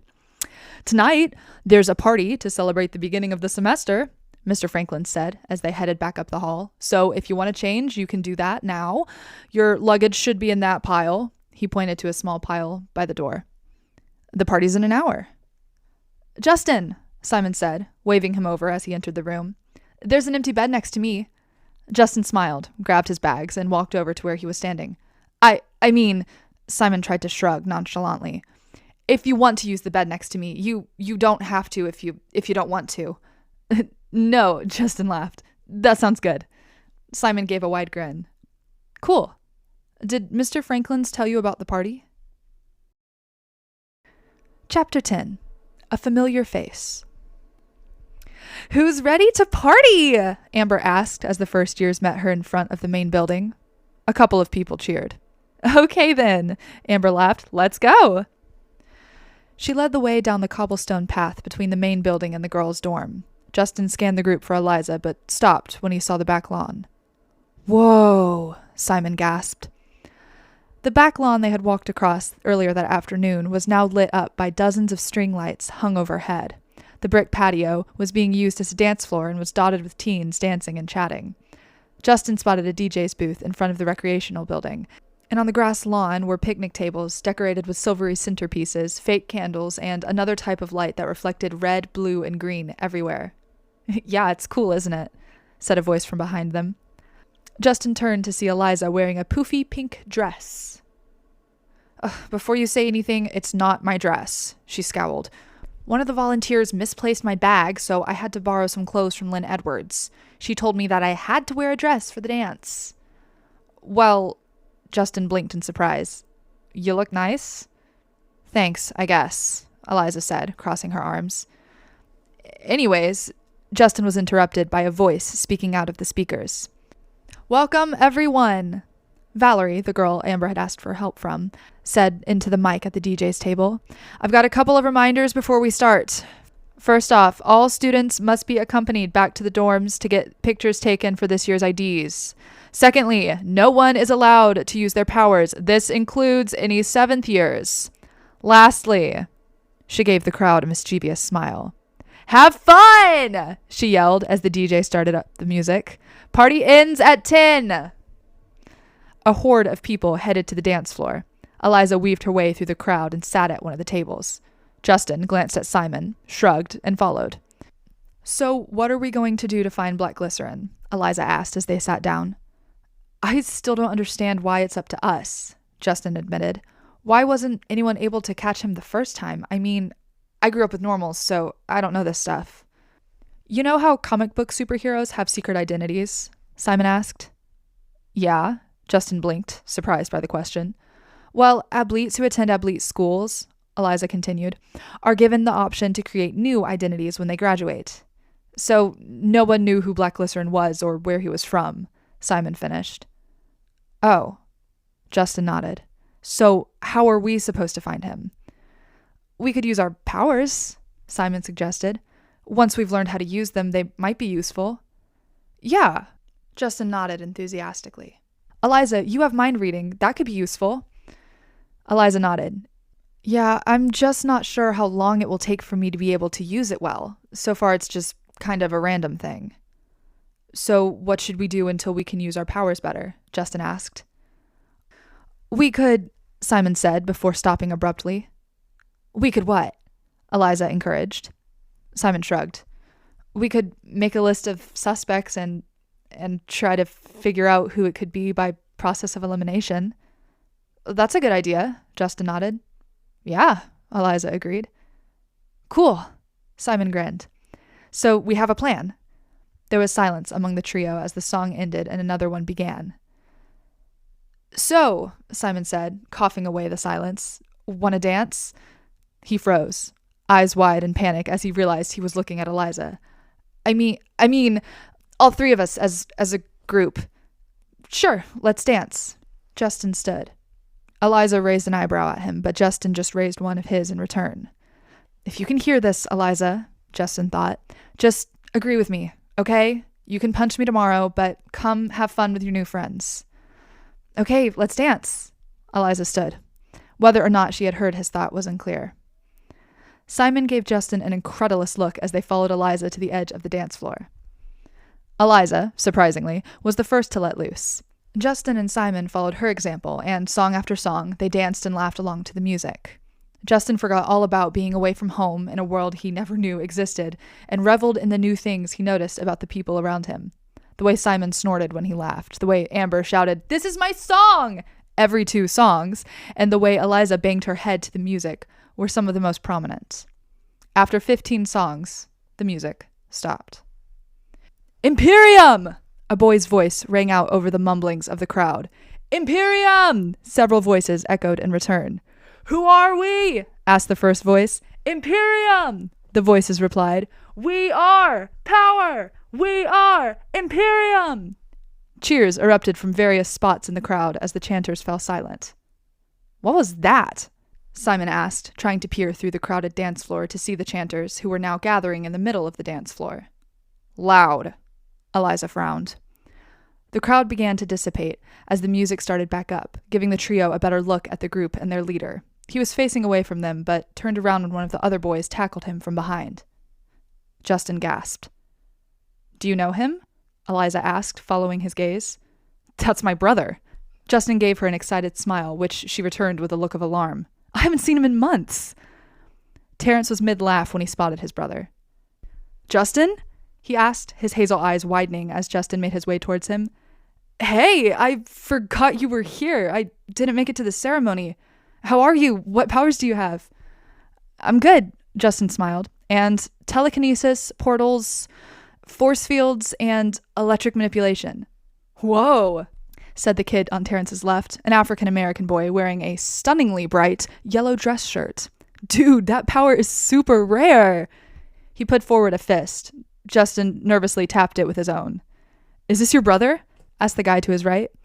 Yep, Terrence nodded. This is Justin. Justin, this is Matt. He jerked his thumb at the guy on his right. And Peyton. Sup? Matt held up his hand in a gang sign as his hair fell into his face. Matt, you look so stupid right now, Peyton laughed. And that's coming from me. He pointed at his shirt. Matt let loose a barking laugh. Nice one. Terrence smirked and turned back to Justin. I've got a meeting to lead, but I'll talk to you later, okay? Congrats on the rare ability. Matt let out a loud whoop as Terrence led the group off the dance floor, leaving Justin alone in their wake. Was it just me? Eliza said as she and Simon approached Justin. Or did he seem unexcited to see you? I think he was probably just busy, Simon shrugged. It probably wasn't personal. Justin nodded. It's nothing I'm not used to, he sighed inwardly. I'm gonna go get some punch, he mumbled, heading off towards the refreshment tables. Fruit punch or sparkling cider? The volunteer asked as he approached the table. Punch, please. She handed him a cup. Thank you, Justin said, turning away. Clara, why are you still on about this? Asked a voice from nearby. Justin turned and saw 2 first-year girls standing at the end of the desserts table. Because it matters to me, the girl in a bright pink dress said angrily. Some nobody gets a rare ability instead of me? Justin moved over to the food table, pretending to pick out a cupcake as he listened discreetly. But Clara, the girl in the pale blue dress frowned. Michael said that he might not be able to use the power. With my luck, he'll be great at it, Clara mumbled. And then what am I going to do, Catherine? Justin left before Catherine could reply. He made his way back to where Eliza and Simon had last been and found them a couple feet away from the spot. Eliza was jumping along to a song by some band with one of the other first-year girls. Simon awkwardly hopped next to them. Simon waved Justin over when he spotted him. "How's the punch?" he asked. "Really sweet," Justin laughed, taking another sip. "I think I'm addicted." Simon giggled. "I need to get some." An hour and a half later. "That was a lot of fun," Simon declared as he climbed into his bed. "Yeah," Justin agreed, rubbing at his finger, which had tingled for some reason when his fingerprint was being added to the database. "Not a bad day." "A great day," Simon supplied. "Fantastic. Amazing. Marvelous." Justin smiled as his eyes fell closed. Chapter 11. The First Day of School. Justin woke up with the sun shining in his eyes. He rolled over and saw that Simon was already up and dressed, as were a majority of the other boys. "Am I going to be late?" Justin asked, hurrying to sit up. "Nah." Simon looked up as he finished tying his shoes. "Everyone's up early because they're nervous." "Oh, okay." Justin nodded. "Crap," Justin frowned, pulling a shirt out of one of his drawers. "Now I'm nervous too." 10 minutes later. "Good morning," Mr. Franklin said as he entered the room, carrying a large cardboard box. "I've got IDs and schedules for everyone, but don't come rushing over here just yet." He laughed as a couple of the boys ran towards him. "I'll call you over here one at a time." He set down the box and started pulling out badges and calling names. After 9 names, he called Justin's. "Hang on, let me find your schedule," Mr. Franklin said, flipping through a stack of papers. Strike. Aha! He pulled out a schedule. "Here you go." "Thank you," Justin said, taking the ID badge and paper from him and looking over the schedule as he walked back to his bed. Monday, Wednesday, Friday. Time, 8 o'clock to 8:45. Room 302. Class, Telekinesis and Portals. 8:50 to 9:35. Room 104. Class, Abby Science. Justin looked up from his schedule and found Simon standing next to him. "What classes do you have?" Simon asked. Justin handed him his schedule. "We have most of the same classes," Simon said, giving him an excited glance. "I guess that means we have some powers in common. Most people end up having a lot of classes in common anyways, but still, that's cool." "How do you know all of that?" Justin asked, folding his schedule and putting it in his backpack. "I ask a lot of questions," Simon shrugged. "Most of them get answers." "Okay," Mr. Franklin said as he rose to his feet. "Let's go to the dining hall and get some breakfast." At breakfast. "What's your order?" asked a lady standing next to the line for cereal. Justin and Simon stared at the stranger in surprise. Unlike the collection of southern accents Capes had, this woman spoke in a slight Scottish accent. "Carrie, you don't even work in the cafeteria," Amber laughed. "The hairnet's a nice touch, though." "I thought you'd like that." Carrie laughed and pulled the fishnet piece out of her strawberry-colored hair as she made her way into the kitchen. "Who's she?" Justin asked, turning to Simon. "That's Carrie," Amber said, turning to face them. "She transferred here from Scotland when she was in her 7th year and got a part-time job at a fast food place in Atlanta. After she graduated, Mr. Whitaker hired her to work on the janitorial staff. Now, she's the head of the janitorial department." "Oh," Justin nodded. "Cool." "Yep," Amber smiled. "Good luck on your first day, guys." "Thanks," Justin smiled as she walked off to join her friends. "Why does she know so much?" Simon asked. "Probably has something to do with being a teacher's kid," Justin shrugged as they headed to join the first-year boys at a table. "Morning," said Eliza as she sat down next to Justin. A couple of boys gave her a weird look as she sat down. "What?" she scowled. "Do I have something in my teeth?" They shook their heads and looked away as they continued with their conversation. "You do have something in your hair, though," Justin smirked, pointing to the streak of color. Hilarious. Eliza rolled her eyes, but was smiling. Can I see your schedule? Mm-hmm. Justin mumbled through his eggs as he pulled it out of his bag. Eliza scanned the page and compared it with hers. Oh, cool. We have all but one class together, she said nonchalantly, the glimmer in her eyes betraying her excitement. Awesome, Justin nodded as he took another bite of eggs. 20 minutes later. A loud screech ran through the cafeteria. Sorry, said a voice from the PA system. I always forget it does that. It's Mr. Whitaker, Justin realized. It's about time for class to start, Mr. Whitaker continued. Good luck to everyone in the new school year, and remember, scientia sit potentia. With that, the speakers released another loud crackling sound and shut off. Everyone began to stand, grab their bags, and head to class. We have telekinesis and portals first, right? Simon asked. I think so. Eliza patted her pockets, looking for her schedule. We do, Justin confirmed. Cool, Eliza nodded, leading their way out of the building. 3 minutes later. Justin wasn't sure what he had expected a class for kids with superpowers to look like, but whatever he had pictured, it involved fewer pineapples. Room 302 was mostly empty, aside from a desk and a large bookshelf. The peculiar thing was the array of baseball caps, books, footballs, pineapples, and boxes that were sitting on the shelves. Welcome, welcome, said Mr. Wire, closing the door behind them. Justin leaned against one of the windowsills and studied his teacher. He was kind of short, something Justin could relate to, and had doused his dark blonde hair in hair gel, something Justin couldn't relate to. I'm Mr. Wire, he continued, and, as I'm sure you've guessed, I teach telekinesis and portals.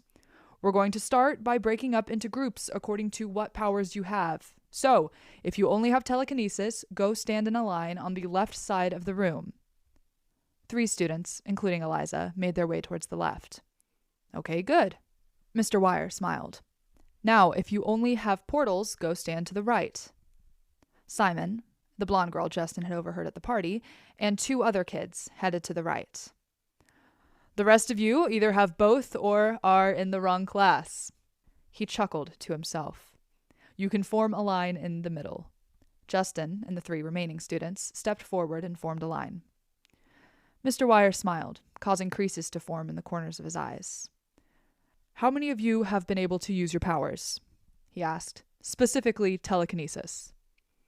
Eliza was the only one to raise her hand. Her eyebrows scrunched together as she turned and scanned the faces of everyone in the room. Justin frowned, trying to recall if telekinesis was the one that lets you move things with your mind. Mr. Wire, she said, raising an eyebrow at Justin before turning to face the teacher. 3 of them are lying. Are they? He smiled. Thank you, Miss Thistle. Eliza Thistle. Thank you, Miss Thistle. He gave her a nod before addressing the rest of the room. If the 3 of you who are being humble would please raise your hands, it will save us all some time. Justin hesitantly raised his hand, as did one of the girls in front of him and a boy behind Eliza. Good, Mr. Wire nodded. Would any of you like to volunteer? Maybe a boy and a girl? I'll go, Eliza offered. Awesome. Anyone else? Eliza caught Justin's eye, her eyes daring him to volunteer. I can go, Justin said. Great. Come stand here. He pointed to a spot a couple of feet away from his desk. And what is your name? Justin. Okay, Justin. He smiled encouragingly. Go whenever you're ready. Justin took a deep breath and gave his head a slight shake to clear his thoughts as he honed in on the pencil. Someone coughed from behind him. Focus, Justin muttered to himself. He closed his eyes and imagined the pencil flying to him. Someone gasped. Justin opened his eyes and saw the pencil floating towards him.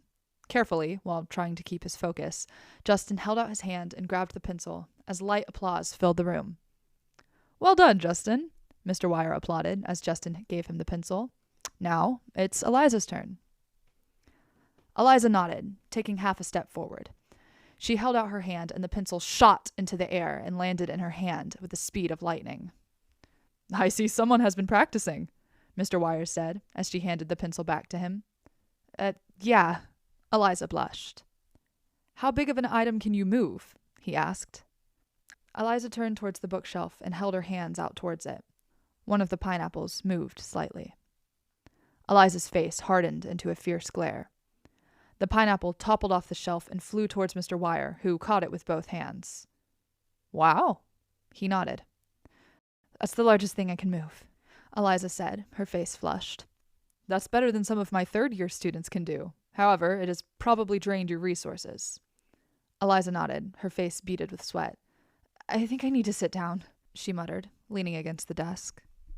Mr. Wire nodded and pulled the chair out from behind the desk. I think it's wise for you to rest for the remainder of our class time, Mr. Wire advised as he ushered Eliza into the chair.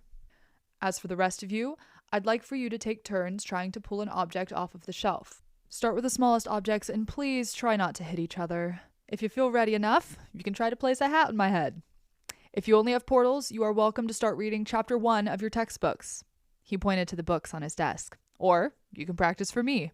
We'll be starting portals on Wednesday. Second period. Mr. Wayne was writing on the blackboard when they arrived. Take care of where you sit, he said as he continued writing. That will be your seat for the rest of the school year. Justin, Eliza, and Simon hurried to grab seats in the second row. As the board says, Mr. Wayne said, as the last student sat down, I am Mr. Wayne, and today we'll be discussing glitching. He leaned back against the front of his desk. I've always thought it'd be smart to start you first years off with understanding what might happen if you get too cocky and overuse your powers. Though some of my fourth-year students might need a refresher on this. He sighed. So, let's get started. Glitches are caused when an ablete over or under uses their powers. An ablete's power works kind of like a battery. When you use too much power, it causes you to feel drained. However, when you don't use enough power, it can overflow into your system, also causing a glitch. Since all of you are still young, your batteries are mostly on the smaller side, meaning you're likely to get drained sooner. As you get older, your battery will get bigger, and you'll be able to do more with your abilities. A girl in the front row raised her hand. Yes, Mr. Wayne nodded at her. Do all powers have the same glitches? Excellent question. Mr. Wayne smiled. What's your name? Ansley Booker, sir. Well, Ansley, it depends on the ability and its complexity. For example, telekinesis is a complex ability, so its glitches are more fine-tuned to over and under usage. If you overuse it, you might have a fainting spell, whereas headaches are more common if you underuse it. Since telekinesis is used in the brain, the head suffers during the glitch, whereas a power such as the ability to understand languages would affect the throat because it requires the user to speak. End of second period. We have 5 minutes left before the bell rings, Mr. Wayne announced, so I'm going to hand out these information cards specific to your glitches. When I call your name, you can come up to my desk and grab yours. Justin strikes. Telekinesis. Blurry vision, fainting spells, headaches. All three are common for both. However, fainting spells are more common for overuse. Electric manipulation. Spurts of energy or electricity. Under. Powers not working, draining energy from nearby sources. Over. Force fields. Randomized shielding. Under. Defective shields. Over. Portals. Harmful or defective portals. Both. Justin put down his card and turned to Eliza. Yikes, glitching sounds awful. He winced. No kidding, Simon interjected. I have vocal manipulation, and if I overuse it, I could temporarily lose the ability to talk. That's not as bad as mind reading, Eliza objected, frantically waving her card in their faces. If I don't read minds often enough, I could hear everyone's thoughts, whether I want to or not. And with future seeing, I could have an episode and not remember days at a time. It's a nightmare. Justin glanced at Simon, who stared wide-eyed at Eliza. You win, Justin ceded as the bell rang. Lunch. What a boring class, Justin groaned as he and Simon joined the other first years at a table. They'd just gotten out of power discreteness, or, as Eliza called it, common sense class. I thought it was interesting, said Kimba as she pulled her hair up. It's a useless class, Eliza argued. Any smart person knows not to reveal their powers to a normal. Exactly, Zechariah agreed. Just because we're 12 doesn't mean we're stupid. Well, actually, over 100 athletes accidentally reveal their powers every year, Bailey said. And at least a quarter of those are kids our age. How would you know? Luke Marsh asked. My dad works in cover-ups, she said, tugging on a strand of her hair. He complains about it a lot. Justin watched as she stabbed at her fruit salad, more of her blonde curls falling into her face as she took a bite. Justin realized he was staring and looked down at his food, his face heated like a thawing chimichanga in a microwave. 30 minutes later. There were 10 minutes left until the end of lunch. Kyle and Annie, the Keys twins, were arguing about whether or not some TV show was good, and then the room erupted in screams. What happened? Called a teacher. Someone fainted, a student yelled. I think she's dead. She's not dead, someone replied. Justin stood and tried to see through the cluster of people gathered around a table of screaming teenagers. Make way, called a woman as she made her way through the crowd. Let her through, called Mr. Franklin. She's a doctor. Justin peered through the crowd to see the doctor kneeling next to a girl in Terrence's grade. The girl seemed to be unconscious, sprawled out on the floor with her strawberry blonde hair spilling out all around her. Most disturbingly, she was shaking slightly, like a rag doll on top of a running washing machine. The doctor leaned forward, gathered her up in her arms, and stood. Move, she yelled. I've got to get her to the medical bay. We have a medical bay? Justin asked. Weren't you paying attention during the tour? Simon frowned. It's on the 4th floor with Mr. Whitaker's office. Oh. Justin nodded as another loud screech came over the PA system. Attention students, Mr. Whitaker called. Please make your way to your next class. Your regular schedule will commence as usual. Protests erupted from the room, but everyone made their way to their next class without much of a fight. Wow, Eliza nodded. That was unfortunate. Chapter 12. Suspects and Subjects. Mr. Franklin's was waiting in room 202 as everyone grabbed a seat. As you probably know, Mr. Franklin said, I'm not Miss Brush. She is still out on her lunch break, so I'm here to supervise you until she gets back. Well, wait no longer, said Miss Brush as she ran into the room. I am here. Thank you, Mr. Franklins, for watching my class. No problem. Mr. Franklins headed for the door. I now leave them in your capable hands. World history, Miss Brush said, dropping her bag on the desk. In the beginning, God created the heavens and the earth. Genesis 1:1. That's how Christians believe the world was created. Regardless of your belief, you cannot argue that the world came into existence. I won't get into the religious side of history until your 4th year when we'll take a look at different religions throughout history, so don't argue with me just yet. Sound fair? She glanced around the room as everyone nodded in agreement. Good, she smiled. Now, pull out your book and turn to chapter 1, page 12, I believe. Next period. Distinct abilities is next, Justin announced as they left history. Yes! Eliza cheered. I can't wait to see how this class works with so many powers in the class. Yeah. Simon stopped walking. Tell me how it goes? You're not in the class. Justin stopped next to him. Oh, Eliza winced. Sorry. It's okay. Simon shrugged. I've got study hall, so at least I'll get a head start on homework. I'll see you guys later. Simon turned and headed upstairs, leaving Justin and Eliza at the bottom of the stairwell. We could have handled that better, Justin thought. We're going to be late to class if we keep standing here, Eliza said, descending the stairs. Miss Andromeda was waiting for them when they entered the room. Take a seat in the front of the room. We'll get started soon, she said as Justin and Eliza entered the room. Mrs. Strong was seated behind the desk at the front of the room. She glanced up as more students came in, checking boxes off the attendance sheet in front of her. Welcome to Distinct Abilities, everyone, Miss Andromeda said as Mrs. Strong shut the classroom door behind the last student. We have a lot of powers represented here, so for this first semester we'll be splitting into 2 groups each week to try and cover all the abilities. This way each person gets a chance to learn about their abilities, as well as a majority of the other powers represented here. What if your power isn't one of the ones being discussed this week? Asked Michael. Then you'll still be expected to be here, Mrs. Strong said plainly. Not everyone has the opportunity to take this class, because not everyone has a rare enough ability, so consider it a privilege. Michael nodded seriously, leaning back in his seat. Group 1, Miss Andromeda continued. Bailey, Michael, Luke, Abigail, Kimba, Justin, and Eliza will be with me in the back of the room. Everyone else is with me, Mrs. Strong said. Miss Andromeda made her way to the back of the room, motioning for them to follow. Grab a chair, make a circle, and we'll begin, she said, picking up one of the gray plastic chairs and moving it by the window. Wow, this chair is heavy, Justin thought to himself. Or maybe I'm just weak.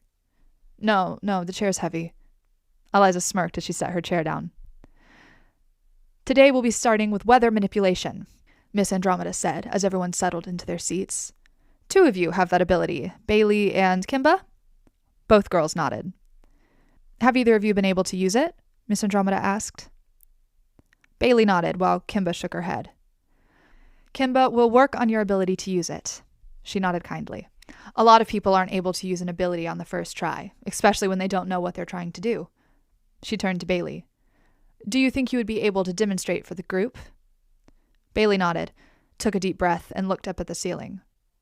Justin noticed her scrunch up her nose in concentration and suppressed a smile. Dark, wispy clouds formed underneath the fluorescent lights. Everyone, including the other group, stared in amazement as the wisps joined together to become more cloud-like. Then it started to pour, dousing the room in rain. There was a roll of thunder and someone, one of the boys, screamed. Sorry, Bailey gasped as the clouds and rainwater disappeared. I'm not that good at controlling it. Well, that's part of my job, Miss Andromeda laughed. The main trick to mastering weather manipulation is to keep your mind clear of emotions. Weather manipulation and other manipulation powers, whether vocal and electric manipulation, Justin leaned forward in his seat, are all based on emotions. My brother, Ryan, has weather manipulation, and when he was younger, he would create a small thunderstorm in the kitchen when he was mad, and it would rain in the living room when he was upset. The key to defeating a manipulator is to mess with their emotions, make them confused. Now, Kimba, let's focus on an emotion and see if we can make it rain again. End of period. I hope one of my powers is next, Eliza said, bouncing on her toes as they waited for the bell to ring. Me too, Justin nodded. What class is next? I have mine's next, Eliza said, fiddling with a strap on her bag. Oh. Justin pulled his schedule out of his pocket and scanned it. I have force fields. Room 309. I have to go to room 301, Eliza said, mounting the first flight of stairs. Justin followed, racing to keep up with her as she took 2 steps at a time. I heard a couple of older students say mine's is a good class, Eliza said, mounting the stairs to the 3rd floor. I've also heard some people say the force fields teacher is one of the best teachers at Capes. Justin didn't reply. Instead, he worried that he wouldn't like force fields, or wouldn't be good at it, or that there wouldn't be anyone he knew in class. Eliza looked down the hall as they reached the 3rd floor. I'll see you in Spanish. See you in Spanish, Justin said, heading towards room 309. He entered the room and let out a silent sigh of relief when he realized he knew everyone. Then Justin noticed a new problem. The desks were 2-seaters, and all but 2 of the desks were full. One of them was empty, and Bailey sat at the other. I don't want to offend Bailey, Justin thought, but I feel weird sitting next to a girl I don't know. Justin, Bailey waved shyly. You can sit here if you want. I don't bite. Thanks. He smiled and sat next to her, trying to ignore the fluttering feeling in his stomach. Welcome, everyone, Miss Drills said, turning away from the blackboard. I'm Samantha Drills. Feel free to call me Samantha or Miss Drills. I'm okay with it as long as you're respectful of the fact I'm your teacher. Sound fair? There were nods and a couple of yeses from the class. Awesome. She smiled. Now, force fields are a lot more complicated than you'd think. They can be hard to form because they might have holes or be too thin. Even a shield that looks perfect might not be able to withstand an attack for long. Why? Bailey asked. Did Mr. Wayne explain the battery thing to you? Yeah, the class nodded. Well, because you guys are young, the shields you form might not be complete, Miss Drills explained. Force fields need a lot of power to be extremely sturdy, and because your batteries are small, not many first years can form a shield like that without glitching like crazy. But that doesn't mean you can't practice. She picked up a basket full of apples from behind her desk. I'm going to give each of you an apple, and I want you to try and form a shield over your apple. How? Asked Kyle Keyes. Picture a force field in your mind. Then imagine a thin curtain being pulled down over the apple. She started placing apples in front of the students. It might not be perfect on the first try, but that's why we practice. Can we eat the apples? Asked Luke. Mrs. Drills laughed. If you can form a shield of any kind over your apple, you may eat your apple. She placed the basket on her desk. Remember, a little focus can go a long way. She stretched her hand towards the basket. A green, translucent shield formed over the basket and disappeared with a wave of Miss Drills' hand. Justin looked down at his apple and tried to focus, but the sound of someone's fingers beating on the table and the feeling of Miss Drills watching them made it hard. Yes! Cried Bailey. Justin looked over at her apple and saw a thin, purple shield forming over her apple. There were a couple of holes the size of corn kernels, but other than that, it looked perfect. Nice, Bailey. Justin congratulated her. Excellent, Miss Drills said, walking over to their table. Now, try and deepen the shade of purple. Sometimes first years are able to strengthen their shield by focusing on darkening the color. Okay. Bailey nodded, her face scrunching up in concentration. Justin turned his attention back to his apple. Okay, Justin, you've got this, he thought to himself. Just a nice shield with no holes, maybe 1 or 2 holes. Gradually, a blue shield formed over the apple, creeping down the sides of the apple before stopping at the desktop. Wow, nice job, Miss Drills said, looking over from where she stood in front of Bailey. What's your name? Justin. Nice job, Justin. She looked up to address the rest of the class. If you'd like to take a look at Justin's shield, you can see a good example of a sturdy first-year shield. Justin tried to keep his blushing to a minimum as everyone looked his way. Not many students can produce a shield like this on their first couple tries. But since we have a shield like this, she turned and picked up a pencil off of her desk. I'd like to demonstrate something. She turned to Justin. May I? Sure? Justin squeaked, his face burning hotter in embarrassment. Miss Drills took the pencil and poked the shield. The shield trembled at the touch, but didn't break. Take note of that, Miss Drills said, once again addressing the room. When I poked the shield, it drew Justin's attention away from the shield and to the pencil. Pow! She stabbed the shield so quickly that Justin's attention broke and the shield popped. When an oblate masters using force fields, she continued, they require less focus to produce one. But for the first couple of years, it can take a while to produce a perfect shield, let alone to do it with little focus. Now, she clapped her hands together. Let's get back to practicing. End of 7th period.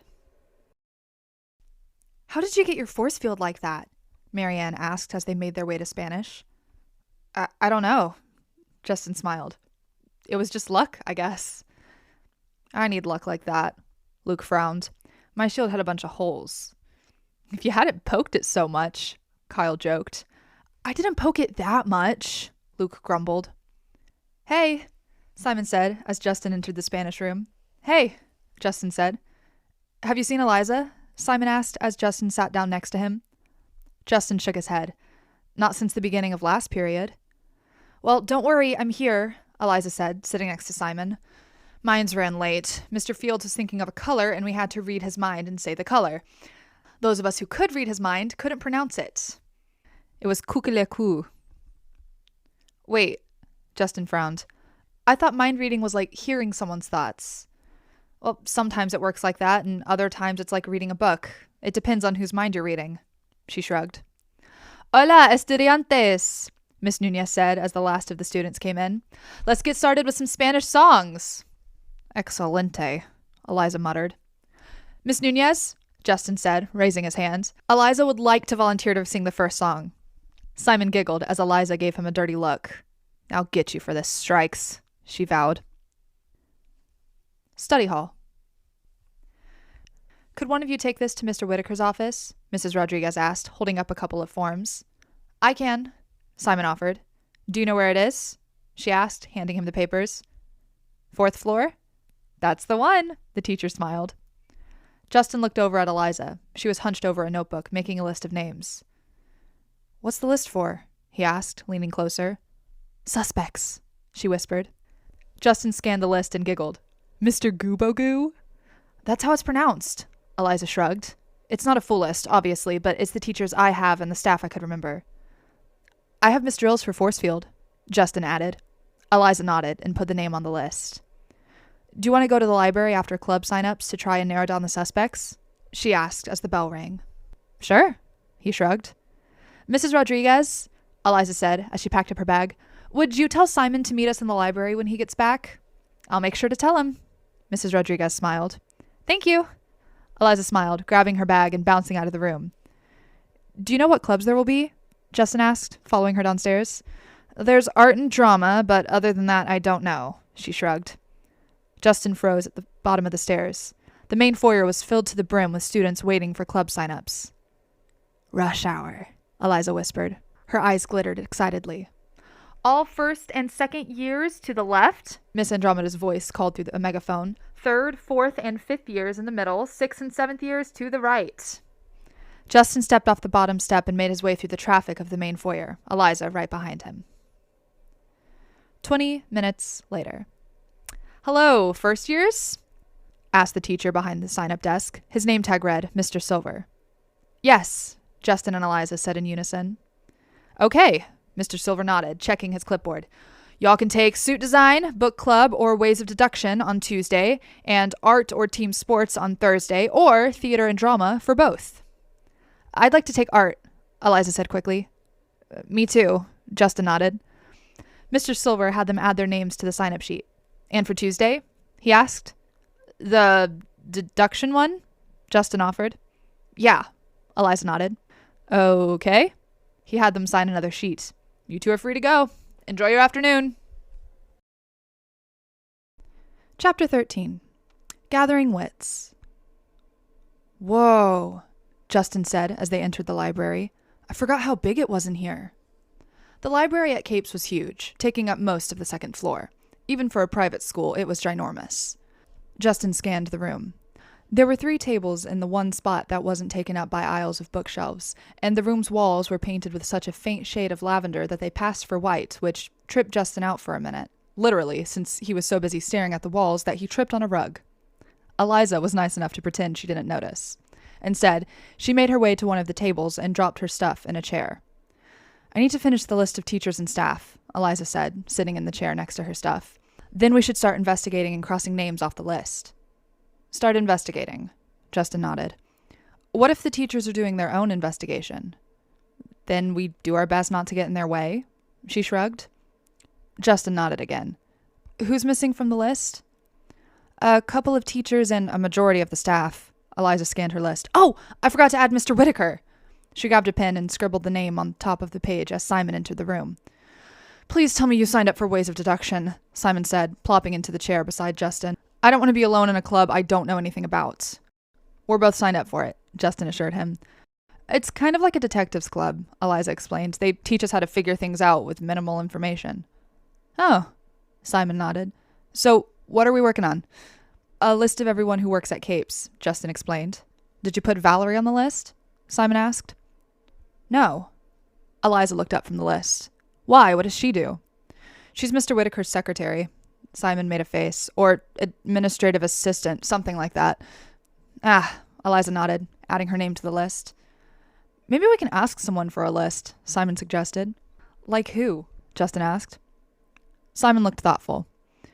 Maybe one of the older students? He shrugged. I could ask my sister. Eliza grimaced. Never mind. I'd rather not have to talk to her. I could ask Terrence, Justin offered. He might help. Cool, Simon grinned. So what's next? Figuring out who's not a suspect, Eliza shrugged. How do we do that? Justin asked. Well, we can cross Mrs. Strong off the list, said Eliza. Why's that? Asked Justin. I mean, I like Mrs. Strong, but don't we need proof before we cross someone off the list? Prophecy givers can't be a part of the prophecies they give, Eliza replied. Visions can involve the seer, but prophecies can't. What's the difference? Justin frowned. Prophecies are spoken, visions are seen. How do you know all of that? Simon asked. Mrs. Strong had Amber give me a book about future seers, Eliza shrugged. I got bored last night, so I read some of it. So, how do we figure out who else isn't a suspect? Justin asked as Eliza crossed Mrs. Strong's name off the list. Well, until we can use our powers, Simon leaned forward, his elbows resting against the table. We can try and investigate the teachers and staff. You know, watching them to see if they do anything suspicious. If we're lucky, we'll be able to shorten the list. Sounds like a plan, smiled Eliza. Dinner. Cafeteria. Where did you go after ninth period? Annie asked Eliza. Justin, Simon, and I went to the library. Eliza stabbed her meatloaf. What did y'all do in the library? Bailey asked. Eliza filled her cheeks with air, released the breath, and shrugged. We wanted to check out the graphic novels. They have a good selection. Awesome! Annie smiled. I love graphic novels. She looked down the table at her twin. Kyle, they've got manga in the library. Cool, Kyle nodded. Justin, Simon poked him. There's Terrence. Justin turned. Terrence was a table away from them. I'll be right back, he announced to no one in particular as he pushed his chair back. The 30-second walk to Terrence's table was too long for Justin's liking. With each step, another thought rose in his head. Should I just ask? Justin wondered. What if he doesn't help? Should I introduce myself to the table? Terrence, he said as he walked up to the table. Terrence glanced up. Oh, hey, how was your first day? He asked. One of the boys at the table laughed at something one of the girls had said. Good. Justin watched the girl next to Terrence try to steal his cornbread. Oh my gosh, just take it already, Tammy. Terrence laughed. He dropped the cornbread on her plate. So what's up? He asked, turning back to face his little brother. I was wondering if you could help me make a list of the staff, Justin said. The girl, Tammy, snorted. Who do you think he is? She laughed. Raymond Kendall. Who? Justin frowned. A 7th year, Terrence explained. He's kind of a goody two-shoes. Kind of, Tammy smirked. If you're looking for a list of the staff here, Terrence said, spearing a pea with his fork, ask him. He's really into acts of service and gratitude, so he knows every staff member by name. Oh, Justin frowned. Oh, okay, cool. Terrence turned back to Tammy. Did he help? Simon asked as Justin sat back down. Kind of. First floor, boys' rec room. Mr. Franklin's? Justin asked as the teacher entered the room. How would I find an older student if I wanted to talk to them? I have a list of all the students in the building, Mr. Franklin said, pulling out his phone. I can pull it up and then give you his floor and dorm room number. What's his name? Raymond Kendall, Justin answered. He's a 7th year. Mr. Franklin scrolled down the list. Raymond Kendall, 4th floor, dorm 5. Thank you. Justin paused. Does this mean I'm allowed to use the elevator?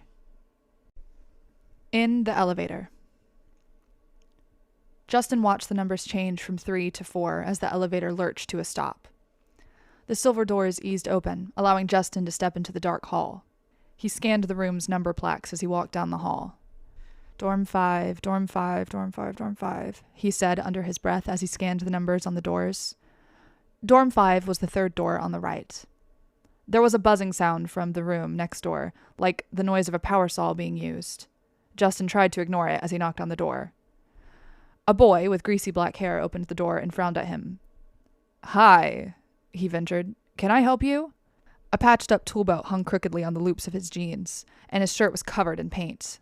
That, combined with the smell of burnt toast coming from the room, took Justin by such surprise that he forgot how to speak for a second. Are you Raymond Kendall? He finally asked. Yeah, he frowned. Do I know you? No, Justin stammered. I'm Justin. He trailed off. Strikes. His frown deepened. Terrence's brother? Yeah, Justin bit his lip. So what can I do for you, Justin? He asked, leaning against the doorframe. I was told you might be able to help me make a list of everyone who works here, Justin said, picking at a hangnail. Raymond frowned again, studying him. Then he straightened and held open the door. Come on in, Justin. His room was smaller than the first year's, with just enough room for 2 beds, a dresser, and a couple of very cluttered desks. Raymond opened one of the desk drawers and began rummaging through it. So, what do you need the list for? He asked, pulling out one of the papers. Justin raced for a lie as Raymond put the paper back into the drawer. I wanted to make cards for all the staff. For holidays. Raymond nodded as he pulled a piece of paper out of the drawer. I started keeping lists in my 2nd year. He picked up a pen from the desk and started copying the list onto a blank sheet of paper. I wanted to be able to pray for each of the staff members by name. Oh. Justin instantly hated how surprised he sounded. I know, he laughed. I don't seem very religious. So, the list should include everyone. I've always asked someone on staff if anyone was added to the staff on orientation day. As far as I know, no new staff was hired this year. He stopped writing and compared the 2 lists. So what's it like having Terrence as a brother?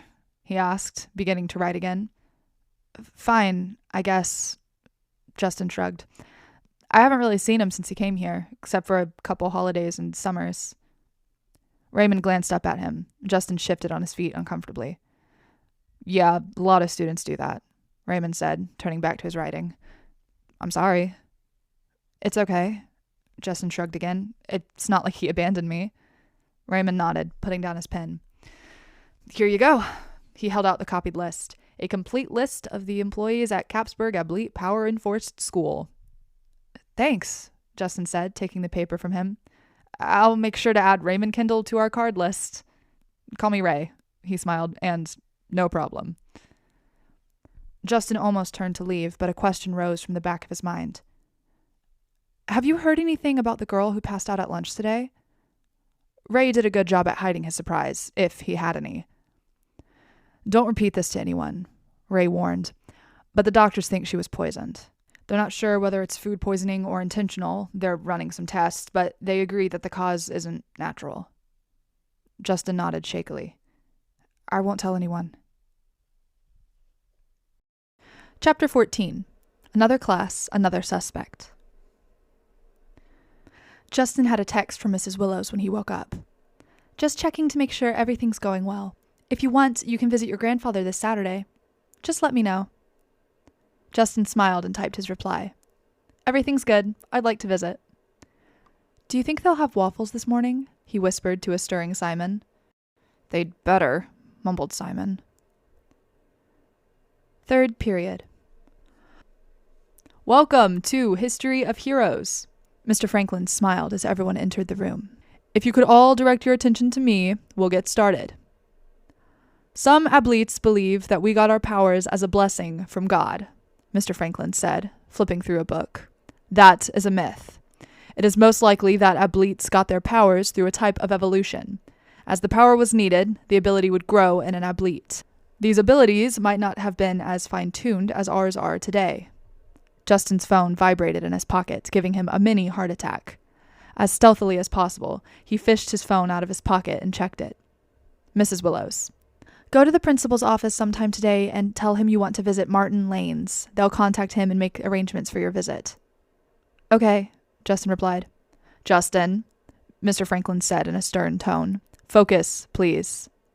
Justin gave him a sheepish smile as the class snickered. Mr. Franklin's gave him a subtle wink. Because these abilities have changed so much, most of our older stories about heroes are more myth than fact.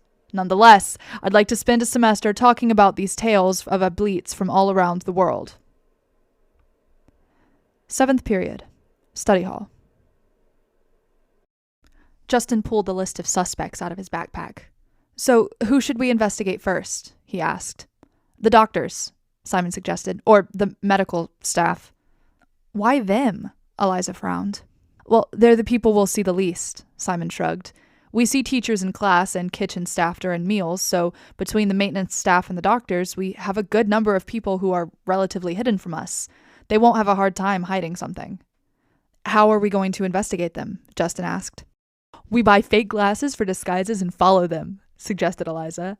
We keep an eye on them, then ask questions to see if they lie, Simon said, ignoring Eliza's laughs.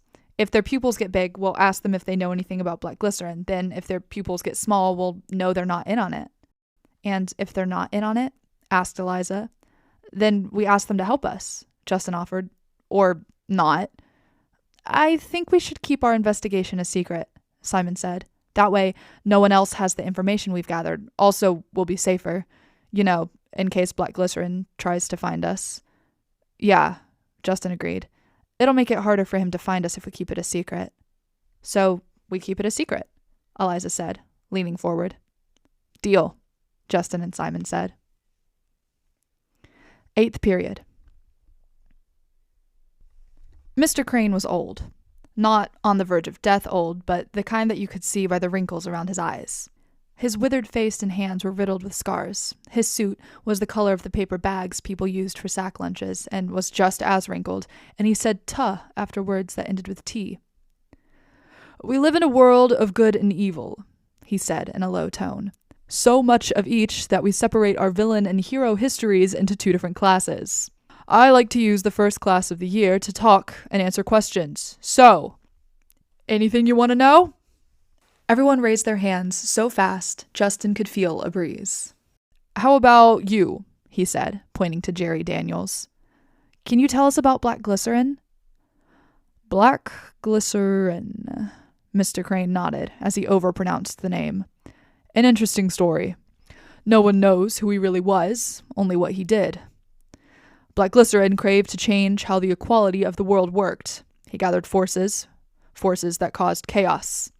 They set buildings on fire, planted bombs, and threatened large companies with genocide.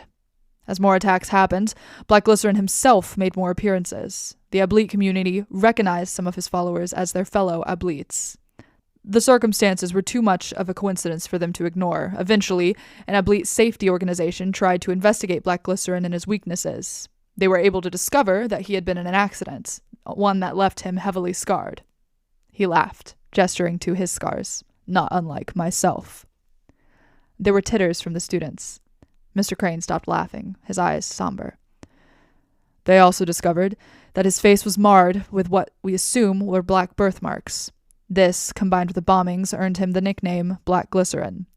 Eventually, Black Glycerin got word that people were trying to stop him, so he attacked. Justin felt a shiver, like someone had dropped an ice cube down his shirt. Some of the people died, Mr. Crane continued. Others lived, but not as their former selves. What do you mean they didn't live as their former selves? Asked Michael. Mr. Crane paused, his eyes finding Justin's before he continued. They live, but they don't remember who they are. Some cases have gaps in their memory or suffer from PTSD. Justin nodded stiffly. I myself never got the chance to meet these heroes, Mr. Crane said, sitting on his desk. However, Mrs. Strong had the pleasure of teaching some of them. In fact, she taught a majority of your parents. Justin's hand was in the air before he even contemplated raising it. Yes? Mr. Crane blinked in surprise. Did she teach my parents? He asked, his heart pounding like a sledgehammer against his chest. She did. Mr. Crane nodded. Justin nodded numbly. Cool. Clubs. Ways of deduction. Mr. Johnson was very smiley for someone facing a room of 22 students alone. Observation is a key skill in an Ablete's life. He placed a bright orange hat on his head. Those who go into hero work need to have a keen enough eye to find clues that could help them take down a villain. For example, you wouldn't miss me wearing this hat. However, I doubt you noticed the color of my watch. And now you're noticing that I'm not wearing one. Justin smiled. This week, I'm going to distribute some peculiar items to different members of staff, Mr. Johnson continued. It'll be your job to take notice of that person and see how much you remember next Wednesday. Now! He clapped loudly. Let's see how much you remembered from today. End of clubs. Wow, Justin giggled. We are bad at remembering things.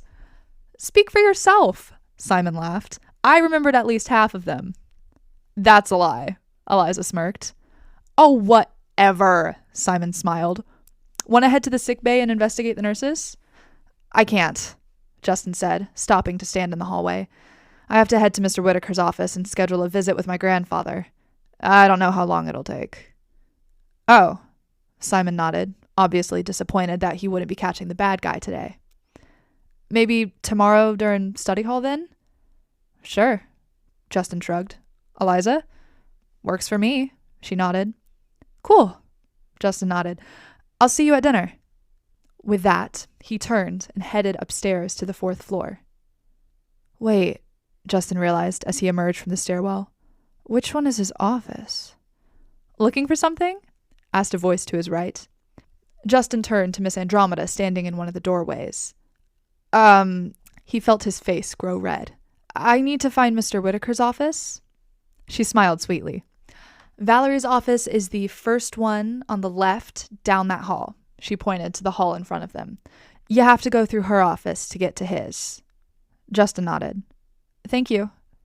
He hurried down the hall. Valerie looked up as he walked in. Hey, how can I help you? She said, giving him a small smile. I need to schedule a visit with my grandfather, Justin said. Valerie nodded and opened a new tab on her computer. Can do. Take a seat. Chapter 15. Testing the Nurses. Wednesday. During sixth period, Mrs. Strong talked about the power of other-seeing, the ability to see things that happen in other places without being there.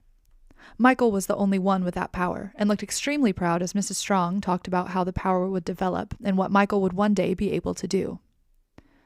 Justin hesitated as he reached the door, deciding to stay behind after the bell rang. Eliza gave him a quizzical look, but after a gesture from Justin, left without him. Mrs. Strong? He asked as the last of the first years left. Yes, dear. She looked up from her work. Justin took a deep breath, letting the cool air fill his lungs as he debated how to phrase the question. Mr. Crane said you knew my parents. I did. She smiled mournfully. Your mother was in this class years ago. Justin held his breath, waiting for her to continue, scared of what she might say. Her father, your grandfather, had attended Capes when I was in school, though he wasn't in my year. He was quiet, but everyone knew he was a genius. When Clarissa became my student, I saw great potential in her. She was bright for her age. That, combined with her super speed, made her a bit of a wild card. She looked up at Justin and smiled. I see the same potential in you, like a flame that could either light up a room or burn it down. Justin felt an ominous chill enter the room, but simply nodded as Mrs. Strong continued. Your dad I didn't technically have in my class. She laughed lightly. He would sneak in and try to sit next to your mother. He ended up getting some of the best grades in the class. He loved learning, and I think he would have made a great teacher. She looked past him at the third years entering the room. Speaking of which, I have a class to teach. Oh, right. Justin nodded. If you want, I could pull some of my old files and notes and tell you more about your parents. I'd like that. He nodded. Thank you, Mrs. Strong. Anytime. She bowed her head slightly. Now run along. You're going to be late to class. Study hall. Mrs. Rodriguez, Simon said as the clock read 3:45. I don't feel good. Mrs. Rodriguez's head snapped up, her eyes electrified with panic. Do you need to go to the nurses? She asked. Justin and I can take him, Eliza offered as Simon feigned queasiness. Mrs. Rodriguez nodded. That sounds smart. She eyed Simon nervously. Eliza nodded seriously, leading Simon out of the room as he faked another groan. She gave Justin a triumphant look as they hurried down the hall. That was too easy, Eliza whispered as they climbed the stairs. All thanks to my acting, Simon said, stopping at the top of the stairs to bow. Yes, you did great, Justin laughed. Don't get a big head about it. Too late. I can already feel the swelling. Simon put a hand to his forehead. We should get me to the nurse ASAP. What if we wait to see if your head explodes? Eliza suggested. What if we don't? Simon said, dashing up the last flight of stairs. You can't threaten people's heads, Justin scolded jokingly.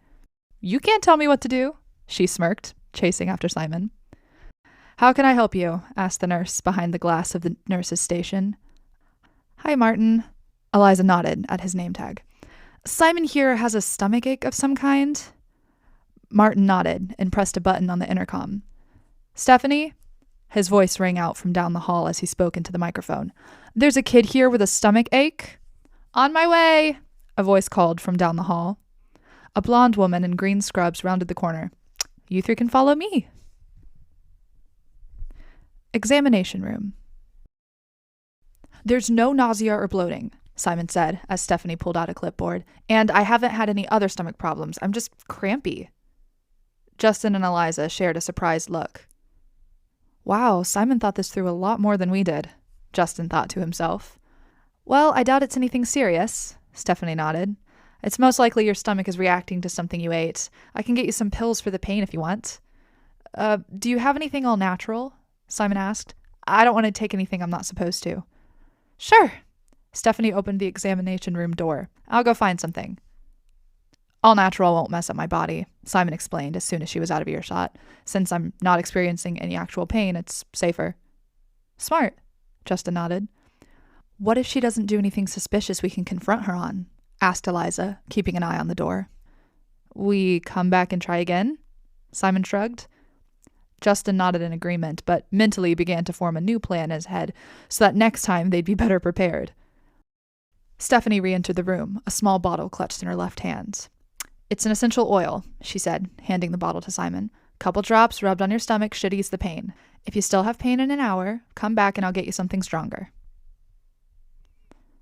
Thursday. Breakfast. Justin was pouring milk into his cereal when a yell from across the room made him jump and spill milk on the table. Help! Cried one of the students. She's been poisoned! Everyone turned to see who had spoken as one of the teachers made their way towards their table. One of the 6-year girls had thrown up and was turning greener as her friend continued to yell next to her. Joining his friends at the table, Justin watched as the teacher hushed the shouting brunette and hurried her friend out of the dining room. Do you think she was really poisoned? Bailey fretted. Yes, Justin thought to himself. No, he said aloud. It was probably just an allergic reaction to something in the eggs, Eliza shrugged. For some reason, I doubt that, Simon muttered. Justin nodded, an idea popping into his head. Nurse's wing, later that day. Justin waited in the examination room for Martin to return with bandages. He was fine. He had just drawn on his arm with a red pin to make it look like he'd gotten a scratch. To further sell the effect, Eliza had covered the mark with a mixture of red, brown, and blood red paints. Martin had wiped off the paint, assuming it was real blood, seen the scratch, and left to get bandages for it. Martin re-entered the room with a roll of white bandages. Hold out your arm, please, he instructed. Justin did as he was told and watched as Martin started wrapping his arm in a white gauze. I'm going to have a talk with you kids about sword fighting with palette knives, Martin said wearily. It could have been worse, Justin shrugged, careful not to move his arm. There could have been more people hurt. Martin smiled. Do you... Justin paused as Martin finished wrapping his arm. Do you think someone's poisoning the students? Martin's head snapped up in surprise. What made you think that? He asked, looking away from Justin. 2 kids passed out in the first week of school? Justin gave an exaggerated frown. It couldn't be anything else. My godmom says I have an overactive imagination, he shrugged. Martin relaxed. It's not poison. He gave Justin a reassuring look, but his pupils had expanded. He's lying, Justin noted. Do you like being a nurse? Justin asked, picking at his bandages. Yeah, he smiled fondly. It's rewarding to help people. Don't pick at your bandages. Sorry, he nodded. Do you know anything about black glycerin? Justin held his breath as Martin frowned. Not really. I was alive during his reign of terror, but I was too young to remember all the details of what happened.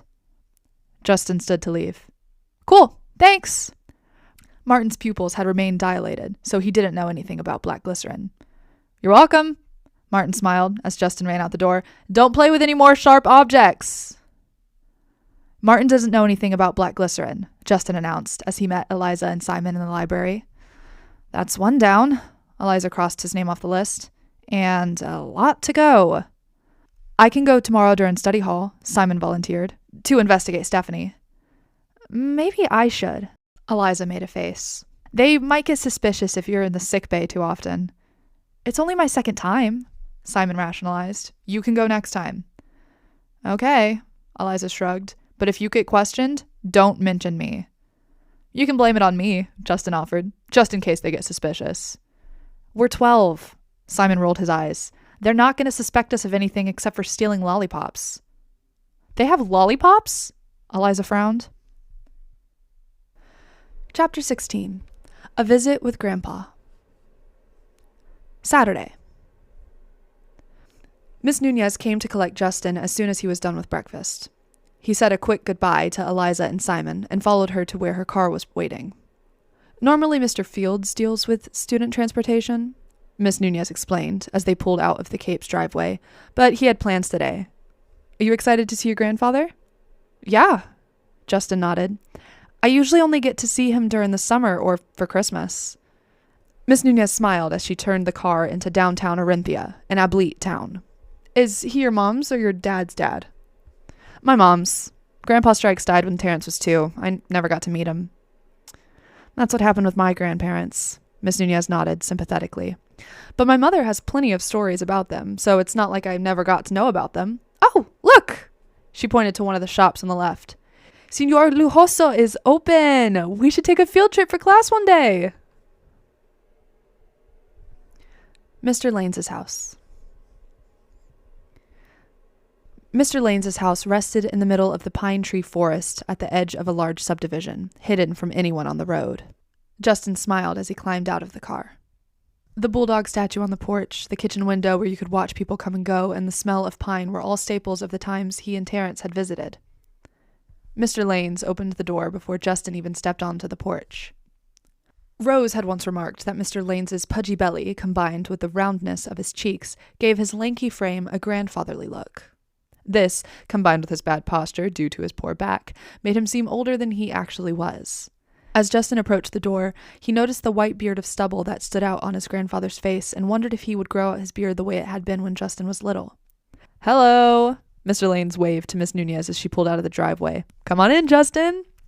Justin sighed as he stepped through the door, welcomed by the familiar musty scent of the house. "How's it going, Pop-Pop?" Justin asked, setting his backpack down and falling onto the couch. "Pretty good," Mr. Lanes nodded, settling himself into his recliner. "I've started taking a painting class at the community center." He pointed to a painting of a violet on the wall. "I did that one last week." "Cool," Justin nodded. "So what do you want to do today, Justin?" "I don't know," Justin shrugged. Mr. Lanes nodded again. "How's Capes?" the older man asked. "Good," Justin said. "Also big." "It's no public school, that's for sure." Mr. Lanes nodded. "Have you made any friends?" "Yeah, a couple," Justin smiled. "One of my friends, Eliza, she's super cool. She can read minds, and it's kind of freaky, but she's really nice about it and tries not to do it on purpose. My other friend, Simon, he's super smart, but he gets really embarrassed about it. Mr. Wayne called on him to answer a difficult question yesterday, and he answered it correctly. Then his ears turned red." Mr. Lane smiled. "What are they doing today?" "Simon's probably playing video games. I don't know what Eliza's doing." Justin actually did know what Eliza was doing. She was faking a headache so she could try and investigate one of the doctors, Melissa. "Maybe next month they'd like to escape Capes and come with us on a tour of the best ice cream places nearby," Mr. Lane suggested. "Really?" Justin sat up. I mean, they'd probably like to." 2 hours and 6 shows later. "Thanks again for the ice cream," Justin said, placing his bowl in the dishwasher. "Of course," the older man nodded. "Just remember what I said. Don't tell my godparents I had ice cream for lunch." Justin smiled. "I won't." "Good," Mr. Lanes chuckled. "Anywhere you want to go, or shall we continue binging whatever comes on TV?" "I don't really know where there is to go." Mr. Lanes nodded. "Want a tour?" 3 hours later. Justin and Mr. Lanes toured all of downtown Orinthia. After peeking into Tony's Pizza Plaza and Signor Lujoso's, passing by a nursery called Plant Time and browsing the shelves of Valleyway candies, they drove into downtown Capsburg. Unlike the quaint little shops of Orinthia, the stores of Capsburg were bustling with shoppers of every kind. The toy store was full of little kids wearing capes of every length and color, the grocery was full of families buying goods, and the streets were flooded with people and an array of both normal clothes and costumes like circus performers. Everything about the city was thriving with life. "When I was your age," Mr. Lanes huffed, trying to keep up with Justin as they rushed across the crosswalk, "there was a fountain in the middle of the square. They had to remove it due to the last drought and the kids that got caught stealing coins to use on the games in the arcade. Wet quarters and an electric machine caused some malfunctions, so the owners complained to the city government." "Did you used to take coins from the fountain?"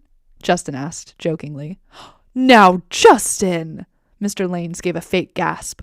"Why on earth would you think a thing like that?" Justin giggled. After growing hungry, they decided to eat a late lunch at Tom's Diner, and by the time the check came, it was time for Mr. Lanes to drive Justin back to Capes. "Thanks, Pop-Pop," Justin said as he rummaged through his bag for his student ID. "I had a lot of fun." "No problem," he beamed. "I'll see you next month when you bring your friends." "I'll see you next month," Justin promised as the gates opened. Rec room. Back building. Justin! Eliza waved him over to the couch she sat on with Annie. Hey! Justin smiled, settling onto the floor in front of her. How's your grandpa? Eliza asked. Pretty good, Justin said as Annie picked up her book and began to read. He took me around Capsburg and Arinthia and showed me all the places you can get ice cream. He promised to eventually take me to each one. Cool. Eliza's eyes glittered.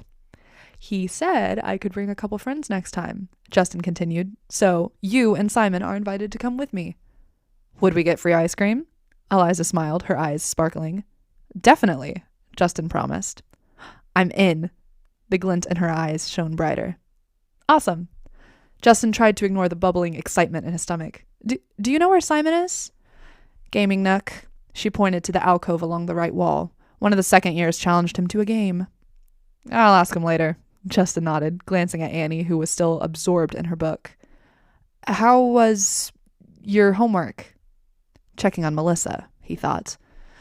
It took forever, Eliza groaned, and I'm pretty sure I got half the answers wrong.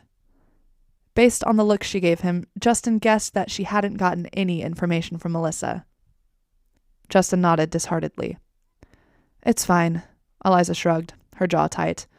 I'll just have to work harder to get the right answers. Chapter 17. When One Door Closes. How many of you tried to be observant this week? Mr. Johnson asked as everyone got seated. A few kids raised their hands. Good, Mr. Johnson smiled.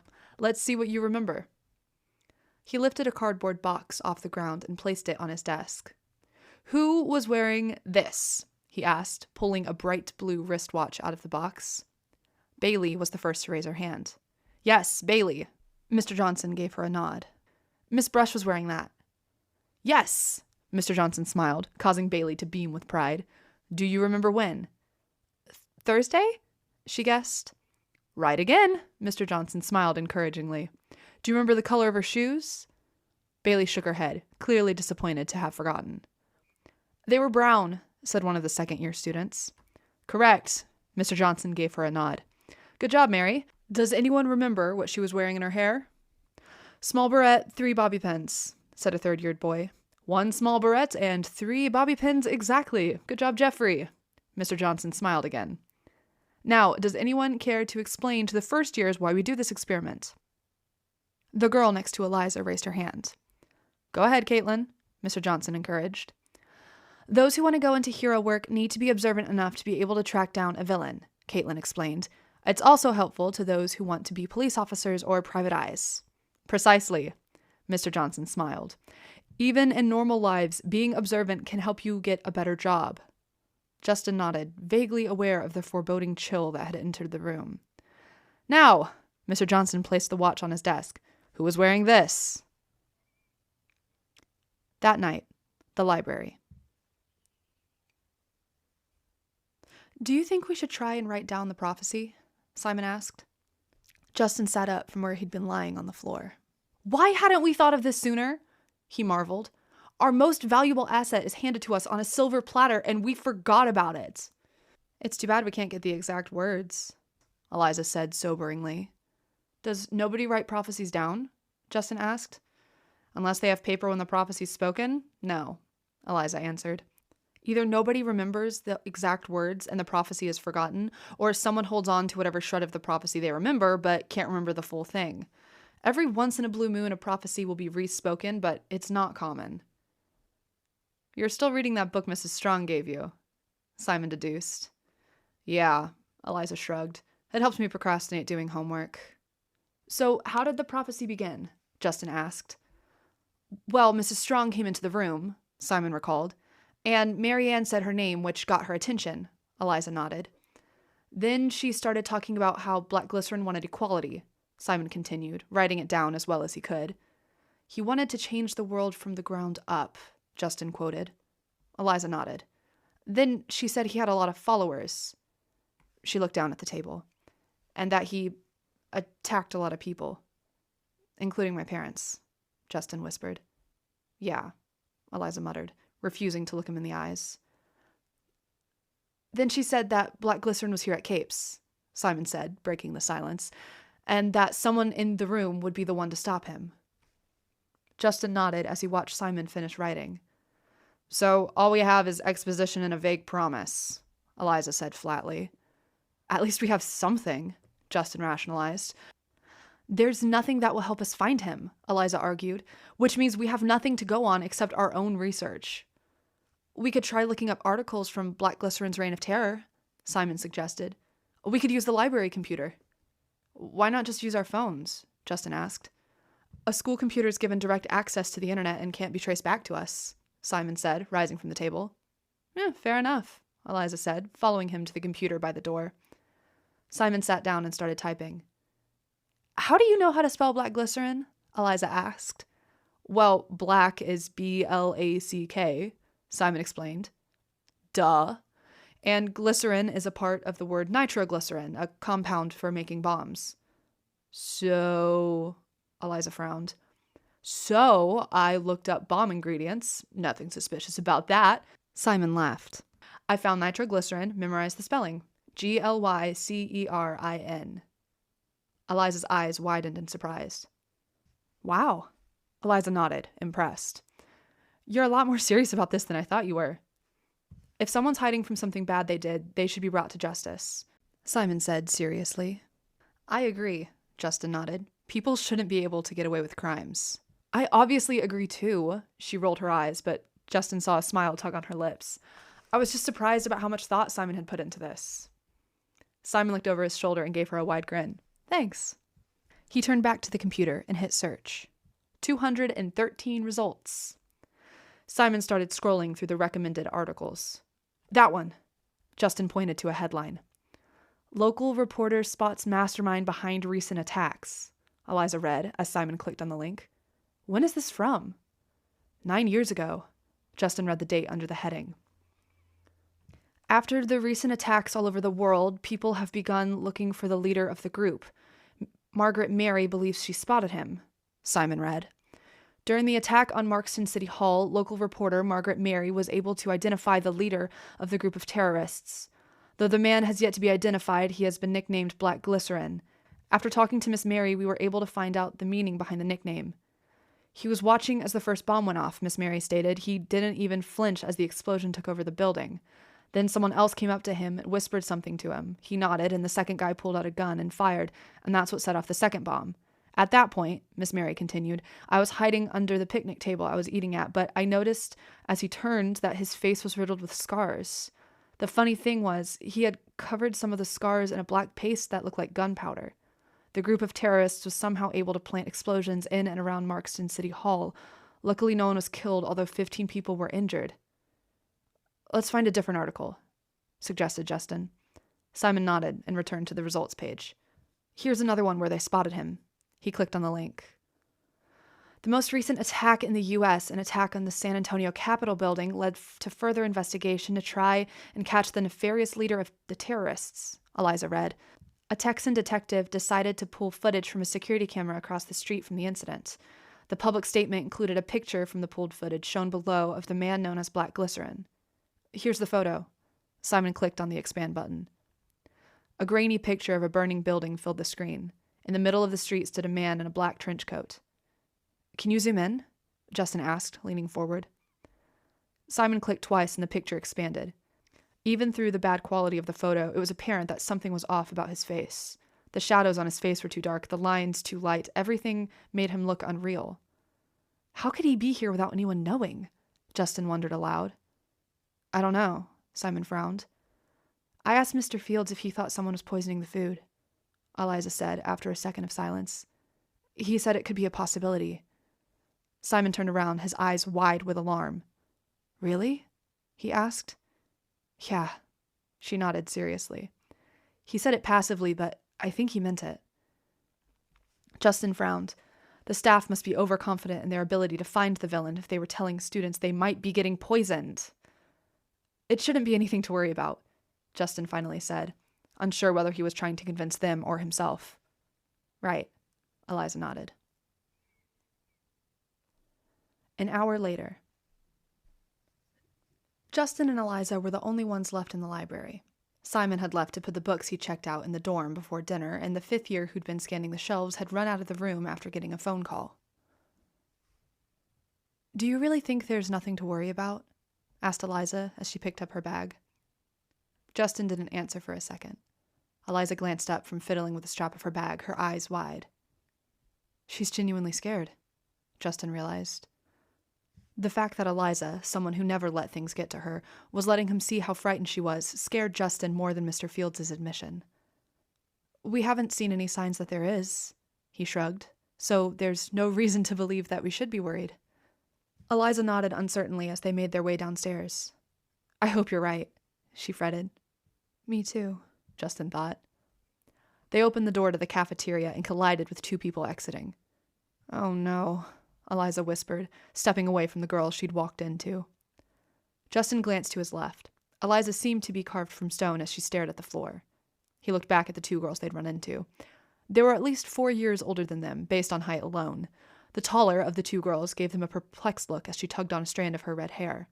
The second girl barely gave them a once-over, as if she were checking her dark makeup in a window, before smirking. "Oh, hello, Eliza," the second girl said coolly. "Hi, Marian," Eliza mumbled. "I see you've made a friend." She didn't look at him. "Hi," Justin said awkwardly. "I'm Justin." Marian glanced at him. "Hi, Justin," the redhead said. "I'm Amy." Justin awkwardly returned her wave. "You still have that childish streak in your hair?" Marian ignored them, eyeing Eliza's hair with an amused look. "I'd have thought Mom and Dad would have made you take it out by now. Or have they even noticed?" The streak disappeared. "Thought so." Marian smirked again as she walked away. Amy mouthed sorry and followed. Eliza looked down at her shoes. "I don't think she meant to be mean," Justin told her half-heartedly. "She did." She looked up. I heard it in her thoughts. "Oh." Justin couldn't think of anything else to say. "Yeah, that's my sister." She combed her fingers through her hair as the icy blue streak reappeared. "Miss Entitled." "Well, don't listen to her," Justin shrugged. "She obviously doesn't know you." She gave another shrug. "Looks like we're having spaghetti." She motioned towards the chalkboard menu. "We should grab a table," Justin nodded, accepting the change of conversation. Eliza nodded and followed him to a table, resting her head in her hands as she sat. "They better have garlic bread," Eliza grumbled. Justin smiled. Chapter 18. Another Door Opens. October. Wednesday. It was Sandwich Wednesday in the cafeteria. 22 different kinds of sandwiches were being offered. The cafeteria was filled with chatter, mostly of, "Why isn't it Sandwich Saturday?" "What sandwich would you like, hun?" asked the lady behind the counter. "What sandwiches do you have with peanut butter?" Justin asked. "Peanut butter, PB&J, Fluffernutter, that's peanut butter and marshmallow fluff, peanut butter and honey, and the Elvis." She smiled at his perplexed face. "It's peanut butter and banana slices." "I'll have that." "Thanks." He glanced at her name tag. "Marta." She smiled again and started making his sandwich. "Marta," Justin had an idea. "Have they been testing the food for poison?" She looked up from her sandwich making, obviously startled by his question. She smoothed the features on her face and smiled simply. "Yes, they have," she told him reassuringly. "Don't worry, you'll be fine. There's no real proof that kids are being poisoned. We're just checking to keep the parents from being worried." Justin gave her a small smile. "Here's your sandwich, hun." She passed him a sandwich on a plate. "Chips and drinks are on the snack bar." "Thank you." He grabbed the plate and forced a smile. "Marta said they're testing the food for poison," he whispered to Eliza as he sat down. She nodded discreetly and continued talking to Bailey. It only took 9 minutes for Luke to start ranting about something. Justin was deep in a trance of pretending to listen when something in the corner of his eye caught his attention. A group of fifth years was leaving the dining hall. At first glance, it looked like they were walking arm in arm, but Justin, noticing the way 2 of the guys' heads drooped, deduced that they were being held up by the other 3 as if they couldn't walk on their own. Justin glanced across the table at Simon, who glanced at the leaving boys and ever so discreetly inclined his head towards Eliza. Justin, without taking his eyes off the retreating students, nudged her with his elbow. He saw her turn to face him in the corner of his eye and nodded in the boy's direction. She gave him a puzzled look, but nodded. Justin turned back to Simon, who gave him a slow nod. 2 more students had been poisoned. 2 weeks later. Afternoons in the library were starting to become Justin's favorites. This afternoon in particular, Justin and Simon were working on their history essays. Justin hadn't finished it, and Simon was trying to perfect his, while Eliza, who had done hers in study hall, declared it perfect and refused to look it over, was reading the book that Mrs. Strong had lent her. "I'm going to go browse the books," Justin said, abandoning his homework. "There's a good selection of fiction in the back left corner," said Simon, not looking up from his paper. "Or I can let you borrow my book on future seeing," Eliza offered, holding up the book lazily. "Hard pass," Justin laughed. He heard the book thump on the table as he made his way to the back wall and laughed again, quietly this time. He reached out and let his hand glide over the edge of the shelves. Something about the smooth wood under his fingers felt calming to Justin. He smiled to himself as he rounded the corner, scanning the shelves for fiction books. They had a series that he had read with the twins a couple of years ago on one of the shelves in the corner. He knelt, letting his fingers rest on the shelf as he read the titles. "I know I've read these," he muttered, running his fingers across the shelf, "but I can't remember if I've read these." Sudden friction caused Justin to frown. Justin leaned forward and studied the shelf. It didn't seem to have any flaws in the wood, and Justin didn't have a splinter or anything, yet he was positive that he'd felt friction. Cautiously, he ran his hand over the section again. Friction. Justin examined the area with his index finger. "Eliza!" he called. "Simon, come check this out!" There was a sound of chairs moving against the carpet, an indication that they were getting up from the table and coming his way. Note to self, Justin thought. My observation skills have improved. "What is it?" Simon appeared from behind the shelves. "Come feel this." He waved them over. "There's bumps on this shelf." "Bumps?" Eliza asked, touching the spot where he pointed. "Huh, Simon, feel this." Justin moved to the side so Simon could reach. "Interesting," Simon nodded, tracing the outline of the bumps with his finger. "What?" Justin and Eliza asked harmoniously. "The bumps form an arrow, look." Justin and Eliza leaned forward and watched as Simon used 2 fingers to trace a definite outline of an arrow. "I wonder if it's a secret passage," Simon said, tapping his finger on the shelf. "The arrow could be pointing to the book you need to pull to open it." Eliza reached forward and pulled half the books off the shelf. "Nope." She shoved the books back into place. Simon frowned, examining the shelf. "Maybe you open it by pushing down on a secret panel?" he suggested. Justin reached past Eliza and pressed down on the shelf next to the arrow. "Nothing," he sighed. "You didn't do it hard enough," Eliza said, pushing his arm out of the way. She positioned her arm over the shelf and pressed down using all of her weight. Then the panel sank into the shelf with a small click. The 3 exchanged a surprised glance as the bottom half of the bookshelf sank into the floor. "Well," Justin said after a moment of shock. "Ladies first?" "You know, modern feminism says you should go first," Eliza frowned. "Otherwise you insult the woman by implying she's weak." "Oh, I'm kidding." She smiled at him. "I can go first if you 2 are too chicken." Before either boy could defend themselves, she disappeared into the passageway. "Well, that was serendipitous," Simon blinked. "What does that word even mean?" Justin frowned. "It means a lot of things." Simon shrugged and crawled in after Eliza. "Well, okay then," Justin chuckled, crouching down as he entered the passage behind them. "About time," Eliza said as they stood. "Look, there's a passageway there and a lever here."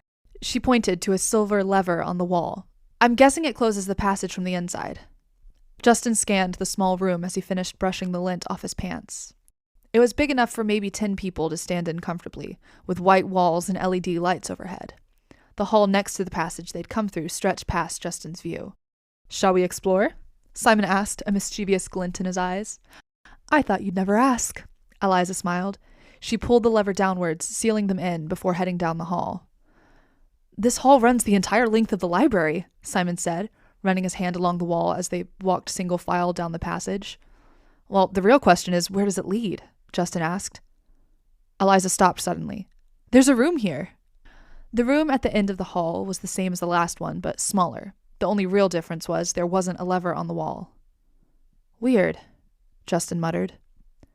Justin crossed his fingers, hoping they'd ask him what was weird because he'd come to a smart conclusion. "What?" Simon asked, to Justin's delight. "If this is a secret room," he motioned to the room, Is this the only one? And if not, is it connected to the others? Simon surveyed the room with a wide-eyed stare. What if, he pondered aloud, it's another hidden button? Could be, Eliza nodded, running a hand over the wall beside her. Justin eyed the wall beside him as Eliza found the panel. Here! She pressed the panel into the wall. A secret panel opened beside the panel to reveal a lever. Huh. Justin stared at the lever in shock. It's a lever. How observant, Eliza said dryly. Shall we try it? She reached forward and pulled the lever upwards. Nothing happened. Justin frowned. Turn around, Simon laughed. Justin spun around and gaped at the open trapdoor in the floor, with several footholds appearing in the wall leading down the trapdoor. Oh, Justin giggled. I guess that's why they didn't put it closer to the lever, Eliza said, eyeing the hole. It is slightly dangerous, Simon agreed. Should we explore it? Hang on. Justin frowned as a realization hit him. The prophecy said Black Glycerin was hiding at Capes. What if he's hiding in one of the passages? Simon and Eliza both fell silent. Well, Simon chewed his bottom lip. What do we do? Search the tunnels? Eliza suggested. Is that safe? Simon worried aloud. If he is in the passages. I could protect us, Justin said after a minute. Something inside him told them that he would be able to keep them safe, though whether that something was foolishness or actual insight was anyone's guess. I can make a force field to shield us from any unseen attacks. Eliza nodded, rolling her shoulders. He's right, she nodded. And if needed, I could use telekinesis to stall him. So when do we search the passages? Simon asked. How about Saturday? Justin offered. There are no classes then, and the older students head to town for the day. They'll be less likely to notice us gone. Simon nodded in agreement. Okay, Saturday, Eliza said decisively. She pulled the lever back up and watched as the handholds in the wall filled back in and the hole in the floor sealed itself. Okay, Simon said, seeming unsurprised as they re-entered the first room. So the lever always disappears. Simon located the panel on the wall, revealed the lever, and reopened the passage. Oh, boo, Eliza joked as they got back to the table. No one stole my book. Throw it in the passages and hope it disappears, Justin joked. Ugh, that would scare me more than having to read it. Eliza shuddered.